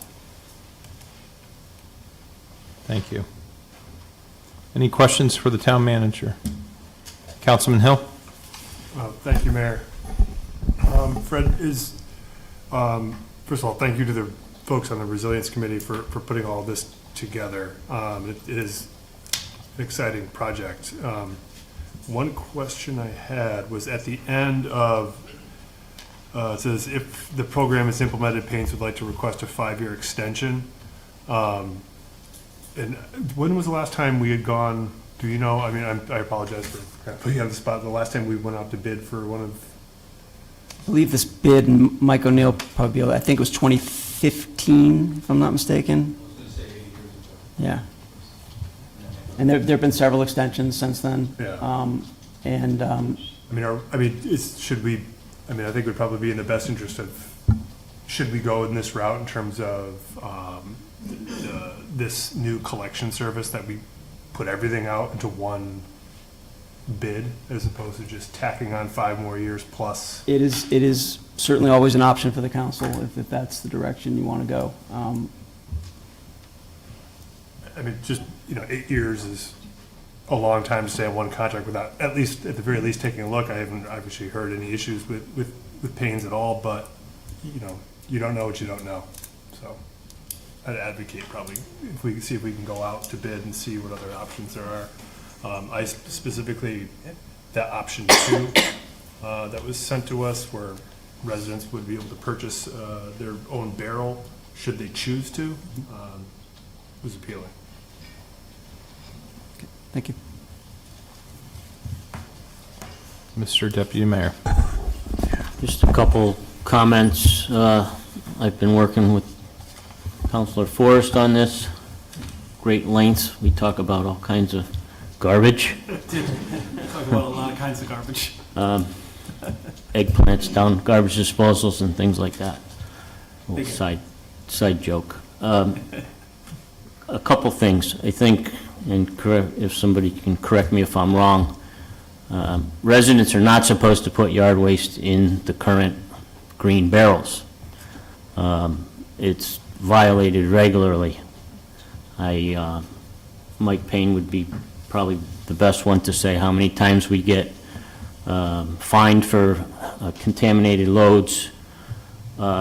We do not enforce the rule, and it kind of boils down to, and if I get the numbers right, it works out to about $15 a ton for yard waste versus $115 a ton for household garbage. So there's a substantial motivation to get the yard waste out of the green barrels and into these brown barrels. To have a brown barrel issued to every household is, in my opinion, not very practical, because there are many residents that have no need for that. They have a lawn service, or maybe a multifamily house where the property owner takes care of the yard and that kind of thing, so they wouldn't need that. Well, why should we pay $100 for a barrel that's going to sit unused in somebody's backyard? We thought about option 2 as being the best scenario, where it's the person that loads the barrel into the trash truck gets a very good view of what's going in. So if people put items into the yard waste barrel that are not supposed to be there, they have an opportunity to stop the collection of that barrel and thereby reduce the potential for contaminating the yard waste load, because you also get penalized for disposing of a load of yard waste that's got bricks in it or who knows what. Engine. Yeah. Engine block is one of the items that Mike Paine told us about. But if you just drive around town, you'll see, oftentimes you'll see all kinds of organic material, Christmas trees and things like that sticking out of the barrels. So I think this is a really good way to go. I do have some concerns about the existing contract. I'm not familiar with the contract, so to extend it, I don't know what that involves. Are we talking about the same pricing structure or annual increase? The other stumbling block for myself is that we've been trying to get this going. I've personally been trying to get it going since November of 2019, and feel like we're getting close now, and I'd like to try and wrap it up. Now, if we go out to bid, we have to wait for this existing contract to come up on expiration, and I'm not sure exactly when that is. I think it's 6 to 8 months, is it? No, there was an extension that was done early last year, again, because, and it had to do with the rapid inflation that was going on. Their contract had wording in there that stated that they can adjust if inflation reaches certain amounts.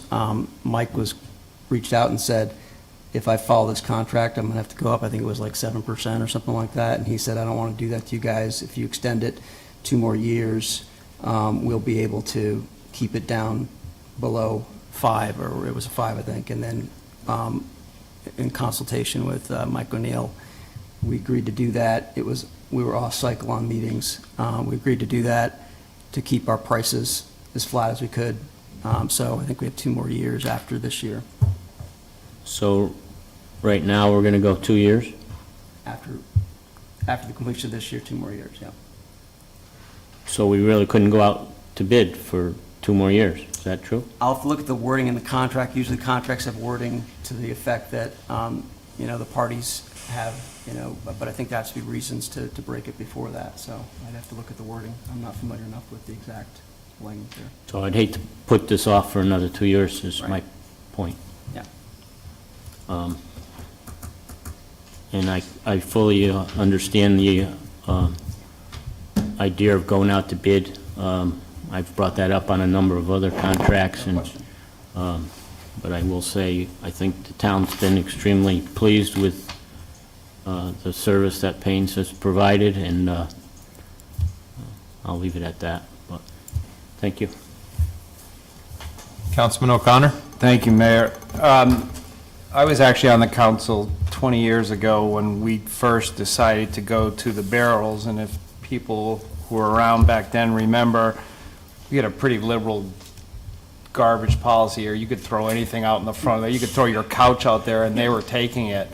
And so I do remember there was a lot of pushback because people didn't like the idea that suddenly we had to do that, and the way Paine's pitched that to the town was, beautification, the way it looked on the streets, and they brought in all these pictures showing how uniform it was, as opposed to, you didn't really notice it until you saw it that way, and then you saw what we were all doing, everyone throwing stuff out there.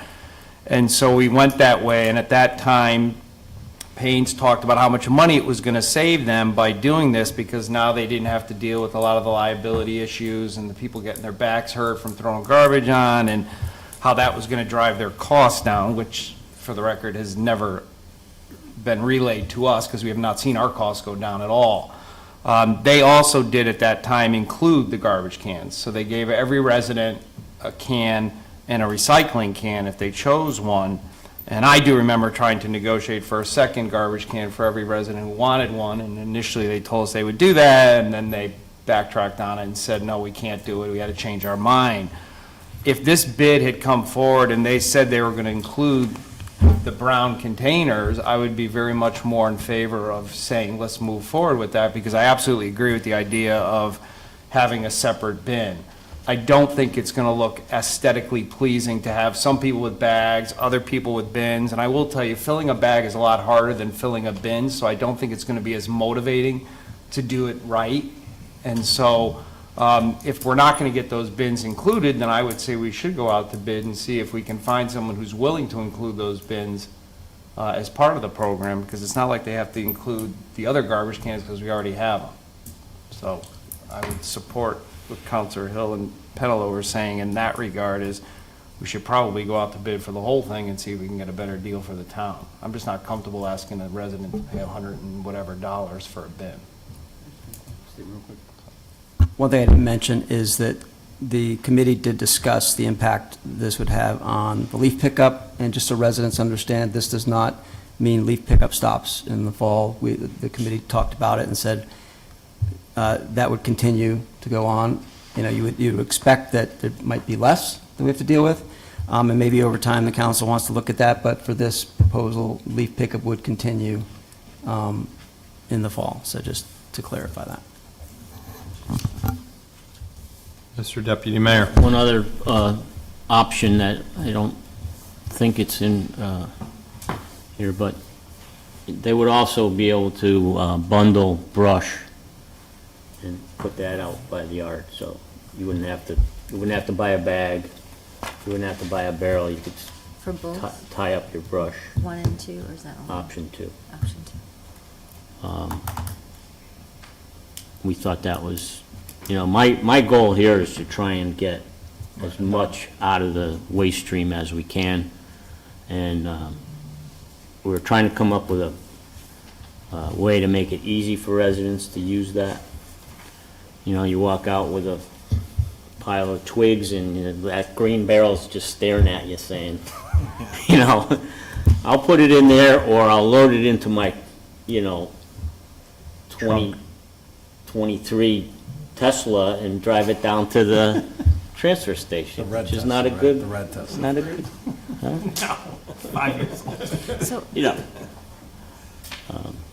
That's all. Tom, Thanks. is there any way we could, say we said, okay, let's do option 2, because that would allow people the choice to join the program if they choose to, right, until a contract's up in 2 years, and then go out to bid for the whole thing? I don't know. Is that something we could discuss? Paine's has to recover their costs, so for them to do this program, they're looking at buying another truck and having 2 more employees. And, they have to recover their money somewhere, so that drives the cost up. And they're willing to spread it out over a number of years. So that's how they came up with their number. Having them supply the barrels was an option, but it would change the price significantly. If it's $1 million of barrels, they have to get the money someplace. So instead of $329 per resident per month, maybe it's, I don't know, 7 or 10. I'm just making up numbers, but it's going to be significantly higher. We can bring Mike up if anybody has any specific questions. Mr. Paine, if you don't mind? Sure. Please.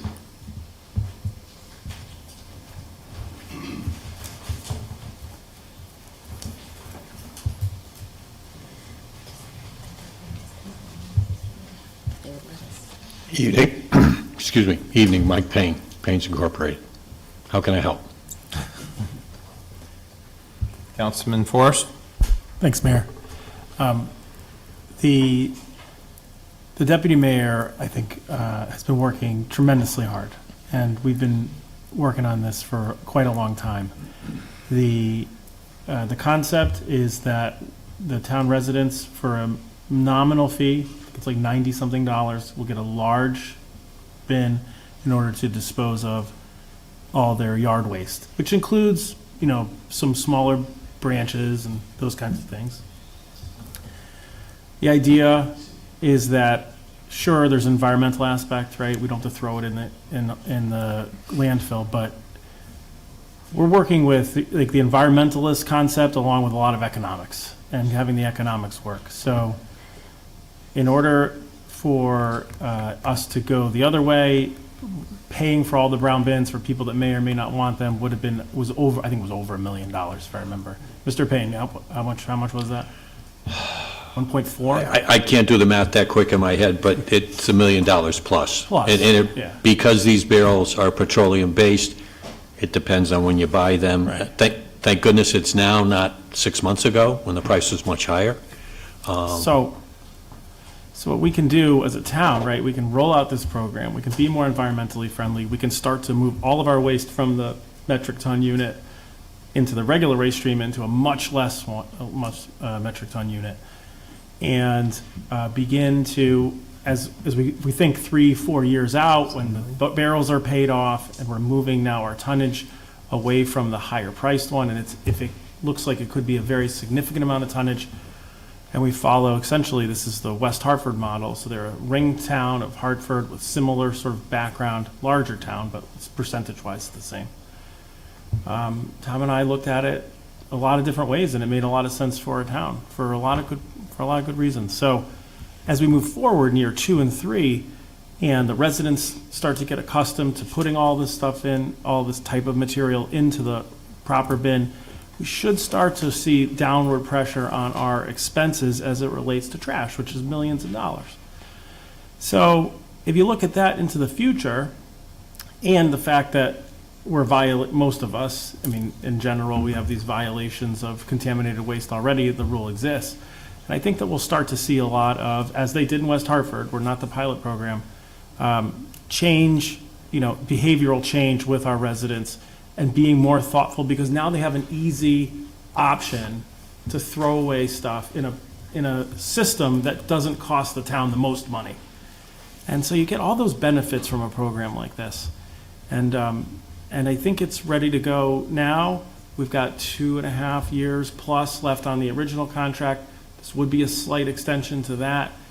I understand the thoughts about going out to bid. I think after this contract, I think it's absolutely appropriate. But we're ripe for a really big transition right now in order to drive our taxes and our costs and our expenses down.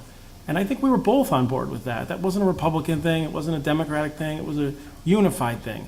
We worked together to try to find the best way to drive down our spending in this particular area, which is what the committee is poised to do in many areas. And so I can't compliment the deputy mayor enough in this particular endeavor. He really led the charge in many ways. I was happy to play my part, as I think a lot of us did, including the town manager, including Mr. Paine, who came to several discussions, as we try to enlarge as much stuff that could be put into these barrels so we could drive our costs down. But at the end of the day, the citizens are now going to see an option to throw all their stuff away that's not in the trash can. They're going to get another trash barrel, so to speak, in order to do it, which is a benefit if you have a high volume type of a concept. The fee is $90-something to get the bin if they wanted it, which I think is reasonable. It's not like $1,000 for a bin. It's for a bin, and we're going to start to see a transition in our trash stream throughout. So these are all huge benefits that I think that we can really start to draw upon, and I think right now would be the right time to do it. And at least our committee, I think, thought this was the right thing to bring to the council. I hope you can support it. I have a question for Mike. Mr. Deputy Mayor. Mike, I have a question about the 5-year extension. So I'm understanding that right now we have 2.5 years to go on your current. I believe that's right. Approximately. Are you talking about extending it another 2.5 years, or are we talking about 7.5 years? You put me on the spot. I'm going to give a real qualified maybe. I got to think about it. Okay. I've had less than 2 minutes, maybe 3. Yeah, I think if you could get back to. Let me see what I can figure out, very honestly. In good business sense, we went out and we have ordered another rear load truck to do this route. It's over $400,000. Yeah. Yeah. It's insane what they're getting for trucks, and I know your Public Works Department realizes that, but we need good trucks that we can depend on. I'm going to do the best I can for you and get back to the town manager if that's acceptable. I think. We want to do right by the town. That's why we started here And I didn't 20-something years ago. I didn't mean to put you on the spot, but I think. That's okay. For I'll us get up over it. here, adding another 2.5 years would be one thing. I think if it's 7.5 years, we're not gonna get support here Okay. for that kind of. Well, it is what it is, but if you can. Yeah. I will do my best, and I know the cost of disposal of your MSW is only going to go up. I have no control over that. Anything we can pull out of that stream, and at the point of getting in trouble, if you drive around town and look at the trash barrels, they're very green. And I'm not talking about the color of the barrels, it's what's inside of them. Right. And all of that, you are paying, in 2 more weeks, $115 a ton to get rid of that. Anything you can do to reduce that is going to ultimately help the town's budget. So I'll go back and look at that, and we're happy to. Thank you. Councilman Forrest. Just very briefly, of note for the council, there's no monthly charge for this. It's just that one-time fee for the barrel. You don't pay extra. No, It comes with it. What is this here? I didn't know if there was any, there was a whole bunch of sort of monthly sort of discussions here, Oh, to but the town, so it's. there's no charge for the actual service once you get the barrel. Okay. We pay I just want a clarification. We're locked in for our tipping fee for MSW and recycling for the next, 5 years? I can't remember that. I don't think it's 5 years. I think we're 1 year in. Yeah, no, I can't remember when we voted, what the length of that contract was. I think it was 5. It was 5 years? Yeah, so we're in it, yeah. So that fee's not gonna go up for 5 years. Yeah, so our tipping fee, and I think our recycling is included in that bid. The recycling was zip, Yeah. if I remember. Yeah. I don't think we pay for the recycling. So this disposal of the yard waste is completely separate from Yeah. that? Yeah. Okay. I mean, I'll just say, I agree with everything that Matt and you've said. I think this is a excellent program. I think the issue that people are getting hung up on is the 5-year extension at this point, which I think is fair. And, again, I think it's fiscally responsible to go out to bid, especially when you have a program like this. You want to see if there's other people that could, potentially, beat the price, and that's just being, good fiscal stewards of the town. Or may potentially throw in the barrels. Yeah. Hint, hint. We talked, the barrel thing was discussed a lot. It's not like, They did it the Essentially. first time. because of the substantial savings on the other side, this doesn't have that. In fact, it has the opposite. Actually, I have a question. It's million, you're talking about over a million. This is not like Is my Hartford mandated? sponsoring a Little League team here. They're on this program. Maybe a pro team, Not but this not a one. Little League. They're doing this one. They're on. Through the mayor, Mr. Paine, if Same, I think. we gave you a few minutes, 5, 10 minutes, 15 minutes, and we tabled this for a little bit, would you be able to give us the answer to the 2.5-year question?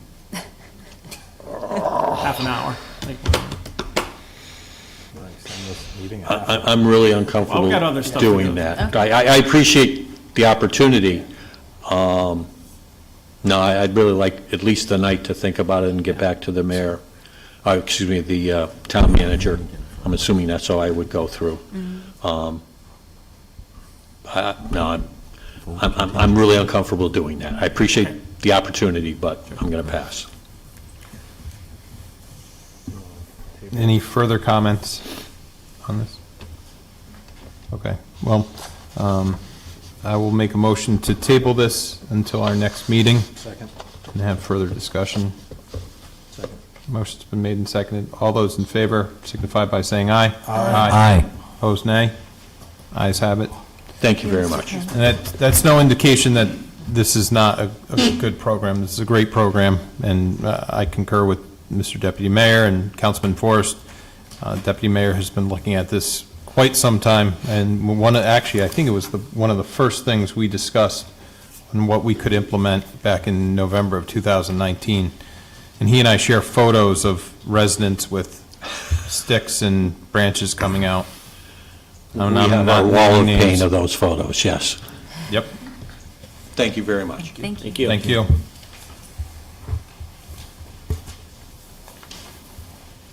This is now Captain. Purchase of the StarChase System. This was something that was brought up a couple months ago, and it intrigued us when it was discussed. I'd like to learn more about it.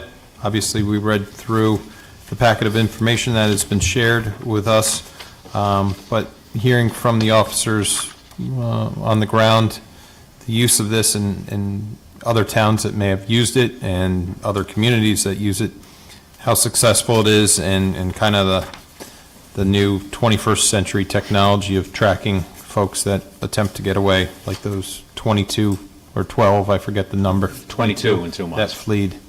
So, Captain, the floor is yours. All right, thank you. Just in brief, I'll start with this. In my 24-plus years of policing, probably one of the most dangerous things any officer or trooper engages in is a high-speed motor vehicle pursuit. The risk not only to the officer, to the people they are chasing, but also to the general public is extremely high. There are very high standards of when we can chase somebody. Those are public statutes, those are in our policies. However, there are still times it needs to happen, and there's also other times where it is useful for us to catch people, but they don't commit a crime that raises the point where it's worth risking the public or the officer or even the suspect to the potential harm from a high-speed pursuit.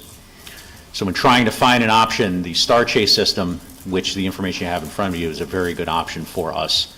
A little bit of history. StarChase is a company that was founded back in 2001 in Virginia.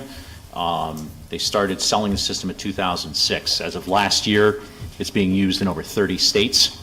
And even if you look at their website, they actually have approval from the ACLU for this type of use. I can get into some of the details of why it's very useful and why they see it as an appropriate use of technology. There are 2 other departments in the state of Connecticut currently that are using it. The Newington Police Department deployed it last year.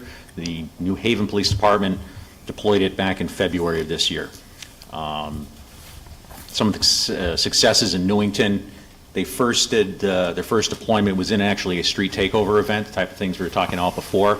They deployed the device, ended up tracking a vehicle from Newington to West Hartford into East Hartford, Hartford into East Hartford, ended up catching the vehicle in East Hartford, taking the operator into custody and seizing the vehicle.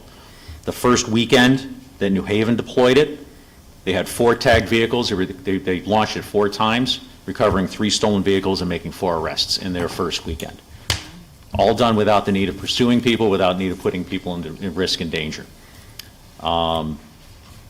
Even recently with the town of Newington, they deployed in a stolen vehicle that came out of New Britain.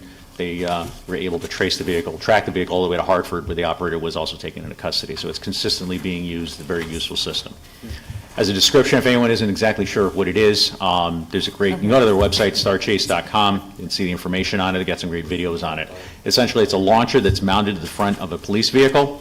Inside the engine compartment is essentially an air compressor. When the system's activated, air compressor fires up and a heating element starts working in the launcher tube, the launcher device in the front. By hitting a button either on a remote control or in the cruiser, a small tube about 6 inches long launches from the front. It sticks to the car that's in front of it, and on the back side of it's a GPS tracker, starts pinging every 2 seconds. That system is tracked at dispatch on a live map, and we can just see where the car goes from there. The idea being just let it go, track it, put officers in place where you can get to it where it's stopped and take people into custody when the car is not moving. The device is only active for a certain amount of time. Once you launch it, there's only enough power in that for tracking to go about 8 hours, which is why it's accepted by the ACLU, because you can't track people forever with it. You're only launching it in times where you have probable cause to stop a motor vehicle, so there's no issues with it. With the town of Newington activating the system and using the system, our local GA has also signed off on use on it as well, so we don't see any, there's no legal concerns about using it. Everything we've seen with it's a great piece of technology to be able to give our officers the opportunity to take people into custody that are taking off from us. Anecdotally, Newington will tell you that after they had their first successful deployment, suddenly more people started stopping for them. And it turns in, someone cited for not having a license, and it's a much lesser stress, much less risk of an incident to be able to dealing with on the side of the road. Got some other details on it. I can go through the bid with you if you have any questions on it. Mr. Deputy Mayor. Just one, do you have a problem, like, so you've tracked the car, but can you get a conviction because the person could say, well, I wasn't driving the car? How do you know who's driving the car? You use any other type of investigative techniques that you have, the observations of the officer at the time that you launch the device. In many cases, in some cases, you actually have it where the officer's already walked up to the car and the person takes off, so you can see the person that's in the car. Ideally, you're trying to track the car so that when you see where it stopped, there's already officers in place to stop it from moving again. You see the person getting out of the car. Yeah, thank you. Councilman Forrest. Thanks, Mayor. Love the idea. I remember the chief and I were talking about something like this about 1.5 years ago, so it's cool to see it come before the council, and I'm glad you guys are using more advanced techniques or continuing to improve the techniques in order to catch the bad guys, but do it in a safe way. So, our families don't get into a bad situation by just being in a light at the wrong time, something like that. That said, though, you mentioned that Newington and other surrounding towns, maybe not all of them, but some of them also have this. It's just Newington and New Britain are the only other 2 in the state right now. Yeah. New Britain or New Haven? New Haven, I'm sorry, New Haven. Okay. Thank you. Right. So, would it be possible? How long is the contract for this particular? So the bid that's in front of you is a 5-year contract. So the system, so basically the dollar amount that's right there would cover 5 years, the purchase, the installation, warranty, and the use of the mapping system and darts for 5 years. And is that like unlimited darts? Or Yes. like, do you get like 100 darts or? Unlimited. Unlimited darts.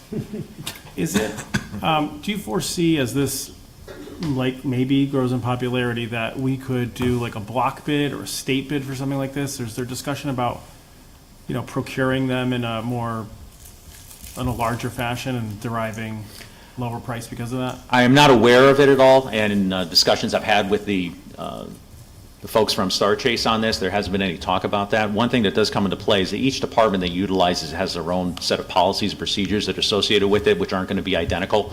Yeah. So to have that type of larger purchase, I have not heard of any discussion of a larger state bid or anything like that on it, no.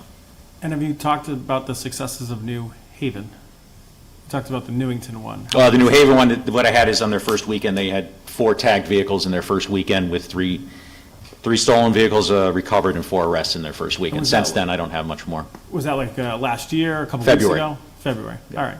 And then Newington started the implementation, Last year, mid-last year, probably last summer sometime.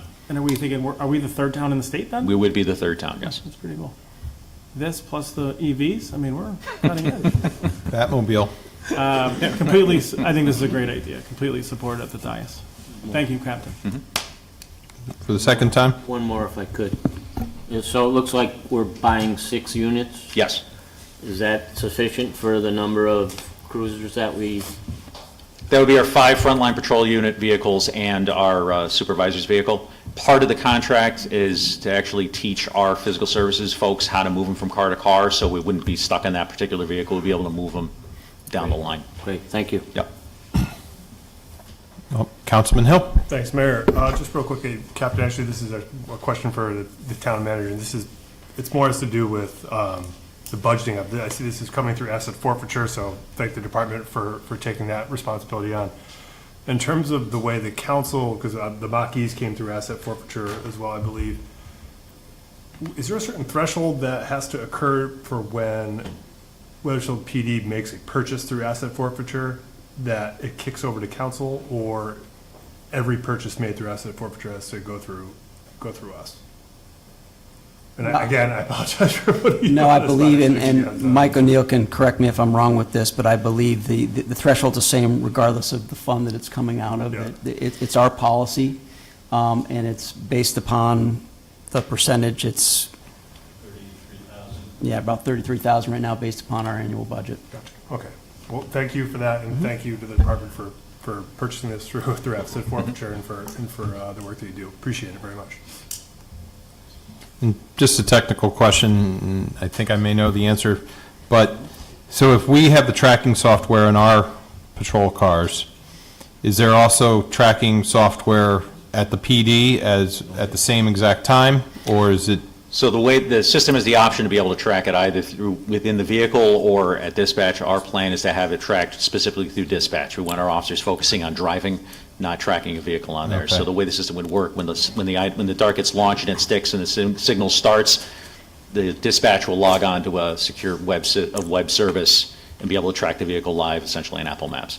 Okay, and then that dispatcher relays that information to Newington, Rocky Hill, Correct. Hartford, wherever that vehicle goes, and then they would be able to deploy officers to, 55 Main Street or something like that in Hartford and.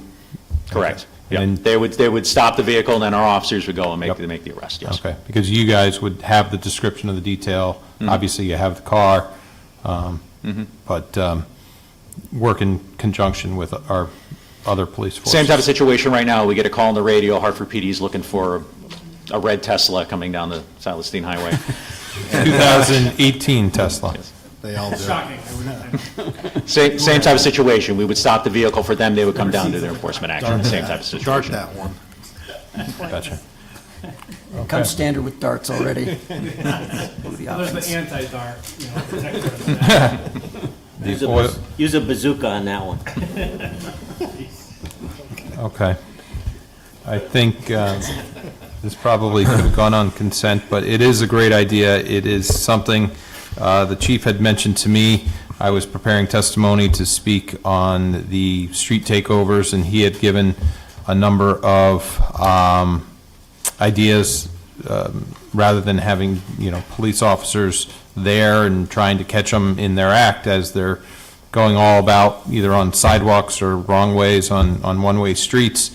This was one of the ideas that he had last summer when as I was talking about earlier, the takeovers were occurring. So great, I concur with Councilman Forrest, great to see this, discussed, vetted, and ultimately in our packet tonight. So is there a motion before us? Sure. Motion to approve the purchase of the StarChase system at a cost of $84,438.50 and to authorize the town manager to execute all documents required to fully implement the system. Thanks. Motion has been made and seconded. Further discussion? All those in favor signify by saying aye. Aye. Opposed, nay. Ayes have it. Motion carries. Thank you, Captain. Thank you, officers. Thank you very much. Thank you.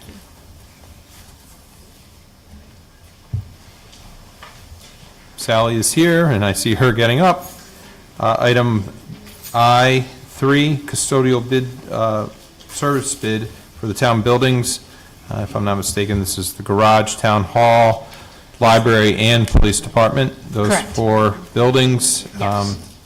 We've received a number of bids before us, and I believe you selected one that Yes. you believe would be best suited Yes, for this. after we put out a request for pricing, we had a mandatory walkthrough with companies to look at the buildings, to discuss with the users of those buildings the requirements for cleaning those buildings, and we received approximately 10 bids. After reviewing the bids, looking at the size of the company's staffing, the experience in larger commercial buildings and especially in municipalities.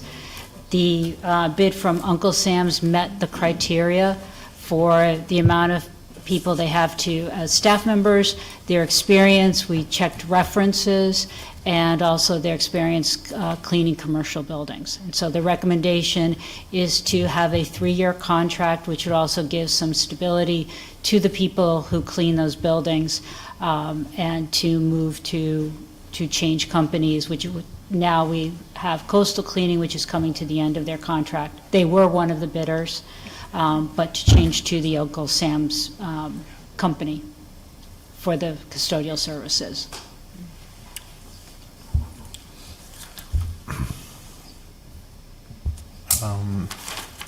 How long is the contract with Coastal? Was it 2 years? I mean, it just seems like not so long ago that we... It was, I believe it was 2 years, yeah. Okay. And... And that one came about at the end of COVID, so. Right. Yep. Uncle Sam's, and have we done any research, background on their current contracts with other municipalities or other Yes, private businesses? I spoke with members from a couple of different towns that they work for. They also are doing work for some of the DOT buildings. And also, one of the towns I spoke with, they clean their firehouses, so they are adept at cleaning places that need a lot of cleaning. Any questions for Sally? Mr. Deputy Mayor? Just one. So we have a hard time retaining custodians in our schools, right? Do you know if these outfits have the same problem? I don't know specifically. I would believe that there is some change. However, I will say that based on our experiences here in town, cleaners in our buildings have moved from company to company as we have changed contracts. So we are very fortunate in that respect. I know at least in the police department and in physical services, we've been able to retain those employees even though the company they work for has changed because they feel committed to the work that they do. Good. Thank you. Any further questions? Councilman Forrest? I move to approve the 2023-12 bid award for town building custodial services to Uncle Sam's Cleaning for the 3-year contract in the amount of $411,064, and to authorize the town manager to execute all necessary documents. Second. Motion has been made and seconded. All those in favor signify by saying aye. Aye. Opposed, nay. Ayes you. have it. Motion carries. Thank you. Thank you, Sally.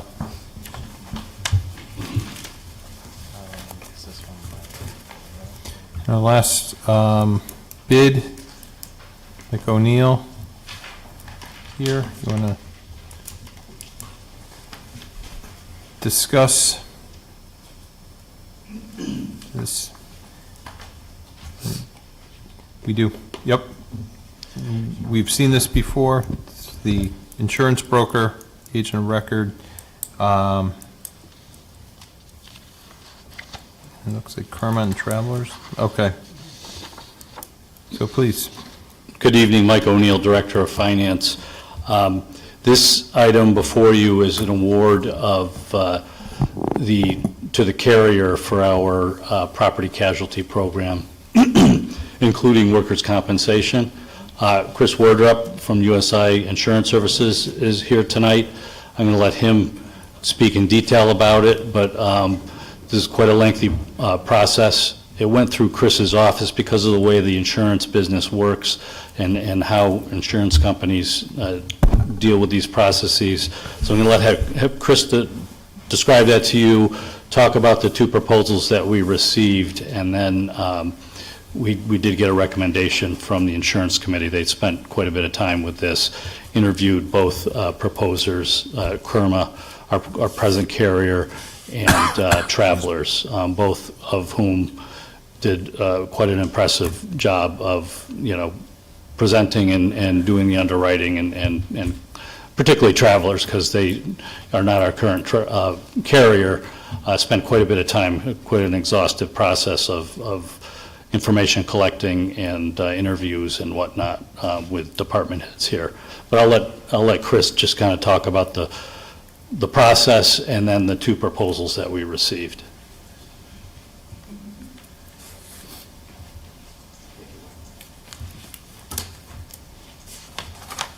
Hello, council members. Thank you again for letting me come up here, and I give a lot of praise to Mike because he spent a lot of time together with me and our team and the carriers during this process. So, as we've talked about before, periodically it makes good business sense to evaluate different insurance carriers and their programs for the property casualty insurance. Property casualty insurance, which is, think about property insurance, right? Casualty refers to a number of things. It can be workers' compensation coverage. You mentioned refuse before. Everything you talk about, by the way, I'm thinking risk management. I heard Maki racing and I looked up really quick. But that was at the beginning around 7:10 maybe or something like that. But what it really comes down to is whether it's your auto fleet, whether it's third-party litigation, whether it's the public officials liability insurance, which protects all of you against third-party litigation. It's very important for us at USI to make sure that we have adequate levels of protection, that we have quality carriers financially, that the people are quality, they have experience, and that we're evaluating the cost of the coverage. We're looking at the scope of the coverage. We're looking at all the other types of value-added resources that may come with that relationship with that carrier or carriers, okay? So what we did, and this started several months ago, we put together at USI basically specifications to go out to the insurance companies that write property casualty insurance for municipalities here in Connecticut. Some of you probably are well aware that there are only a few who really provide property casualty insurance to municipalities.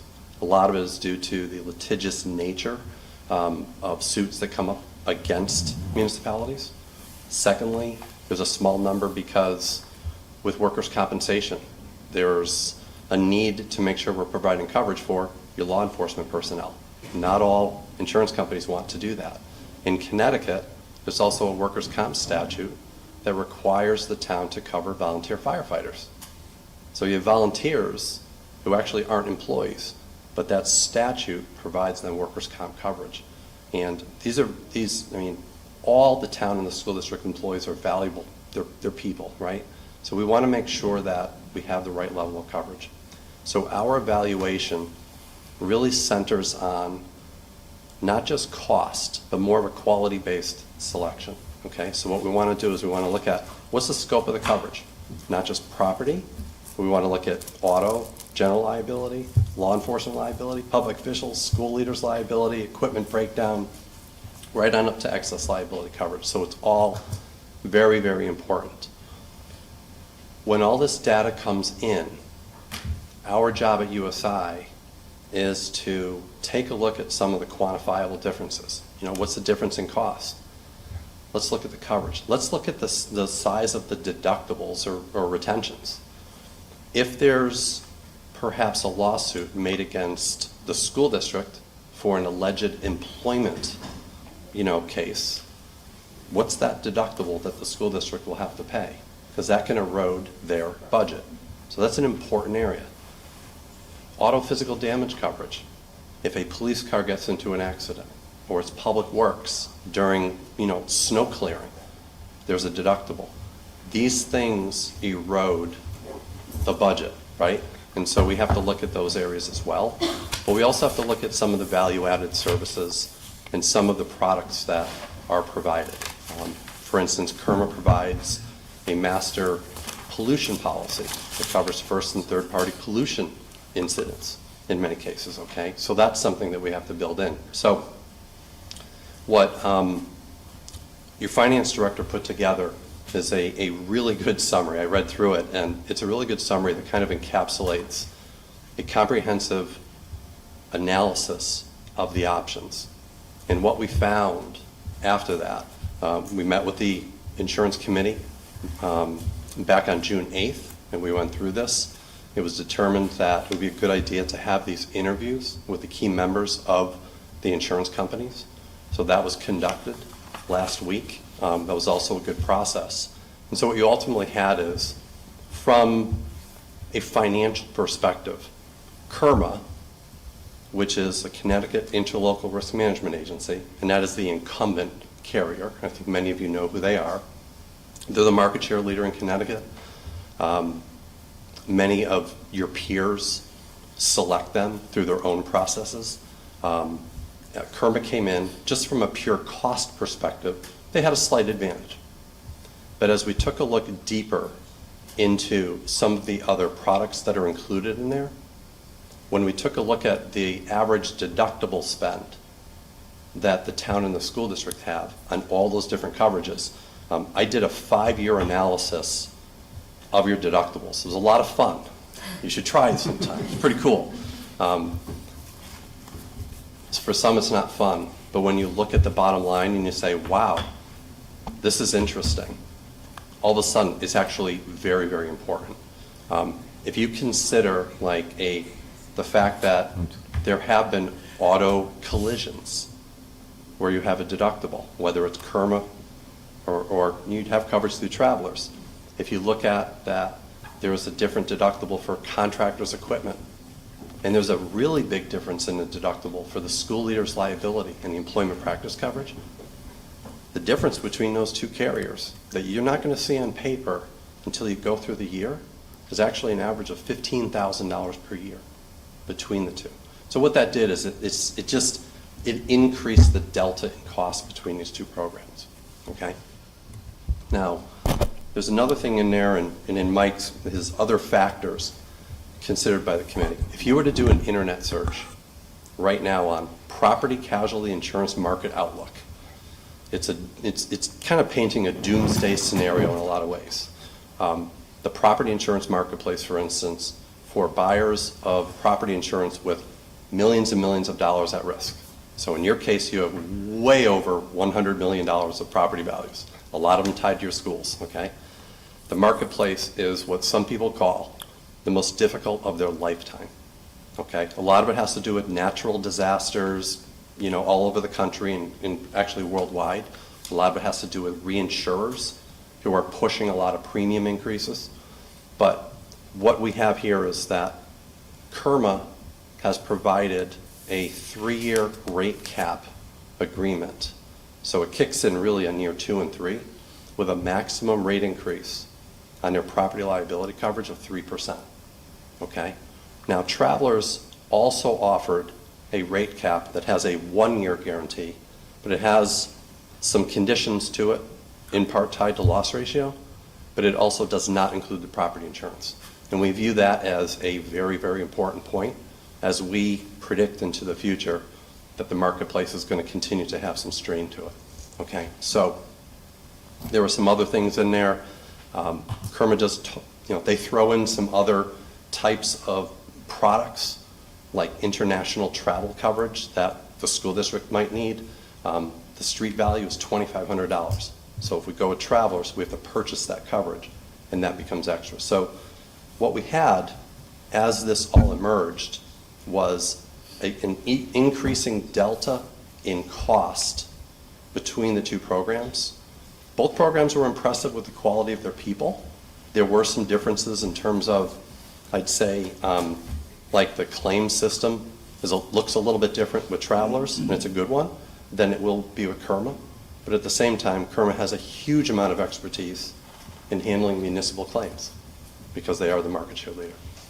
So when all was said and done, all of this went into the discussion with the insurance committee, with Mike there, and the committee made their vote last Thursday, and we sit here now.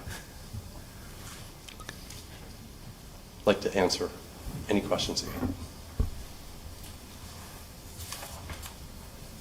It's not a question, but KERMA also provides both staff and possibly even boards, commission members, and council members training seminars and coming in and talking about risk management, playgrounds, for example, swimming pools, talking about liabilities that the town has. Would Travelers do that as well? Yes, they come at it a little bit differently in our mind. I think both of them provide what I'd say is a very good scope of training and other types of resources. Our observation is that KERMA provides more on-site type of training. They have a school security audit that seems to be more of a proprietary approach. That is a very, very good one. I think they've actually done that for the school district. So I would say that in both of them provide those and provide robust resources. Tend to believe KERMA because they're more entrenched in the public sector. I think they have more frequent trainings, and they're targeted to more different types of municipal departments. Any questions? Councilman O'Connor? Just a quick question. Does KERMA pay USI for placing business? No. So USI doesn't make any money whether they place it through KERMA or Travelers? That is correct.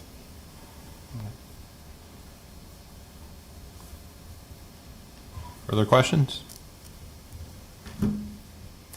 If not, is there a motion before us? I think there's a proposed action.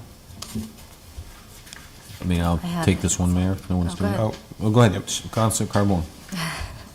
Motion to award a contract for property casualty insurance coverage, including workers' compensation coverage, to KERMA for the fiscal year beginning July 1st, 2023, and for 2 successive fiscal years, subject to the rate cap offer made by KERMA, and to authorize the town manager to execute such contracts and related agreements for such coverages. Motion's been made and seconded. All those in favor signify by saying aye. Aye. No? 1 abstention.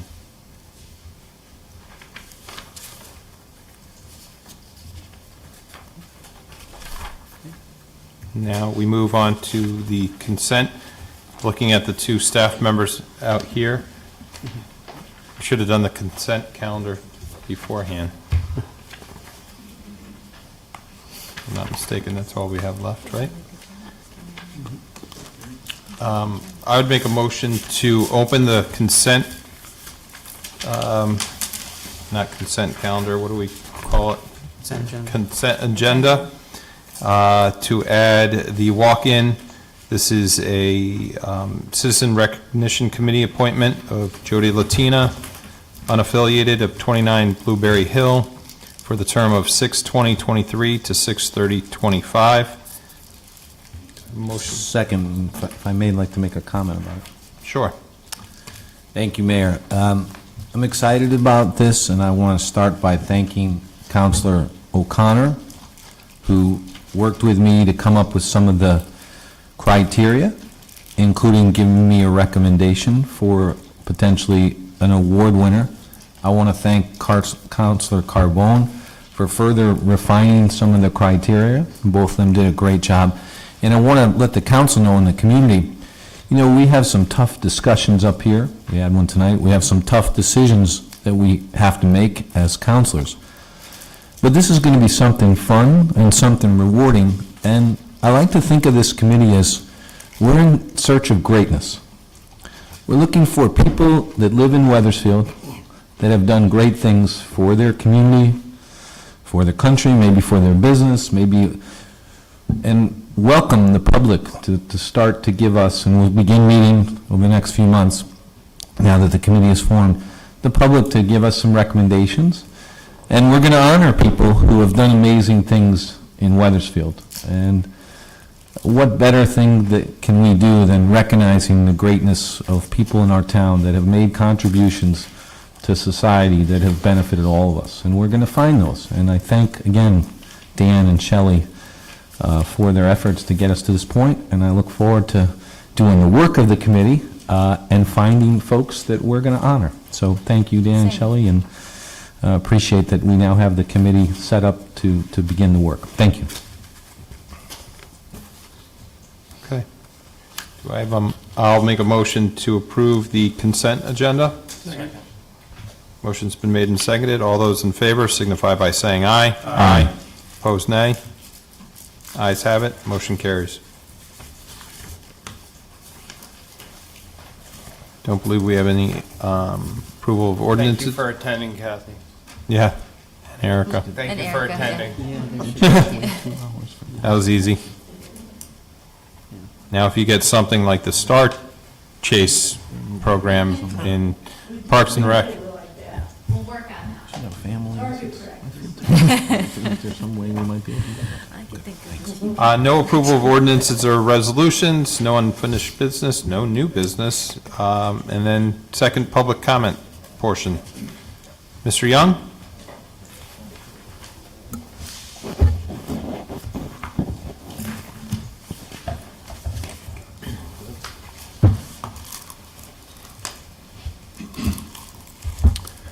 Good evening, Robert Young, 20 Copper Mill Road. Your discussion with Mr. Paine regarding trash, brown bag, or brown barrel, that kind of thing. What comes to mind is, with other speakers, we heard about agriculture and food production. And this all goes together. And that is where individuals would have their own gardens in the back. They'd feed their own gardens in the back with that heavy stuff. Potato peels, beet peels, coffee grinds, right on down the line. I do that all the time. Almost every day, every couple of days, I'm walking down to my garden, throwing more down there. I don't know how many people have gardens, but they're good. They could grow their own organic stuff as well.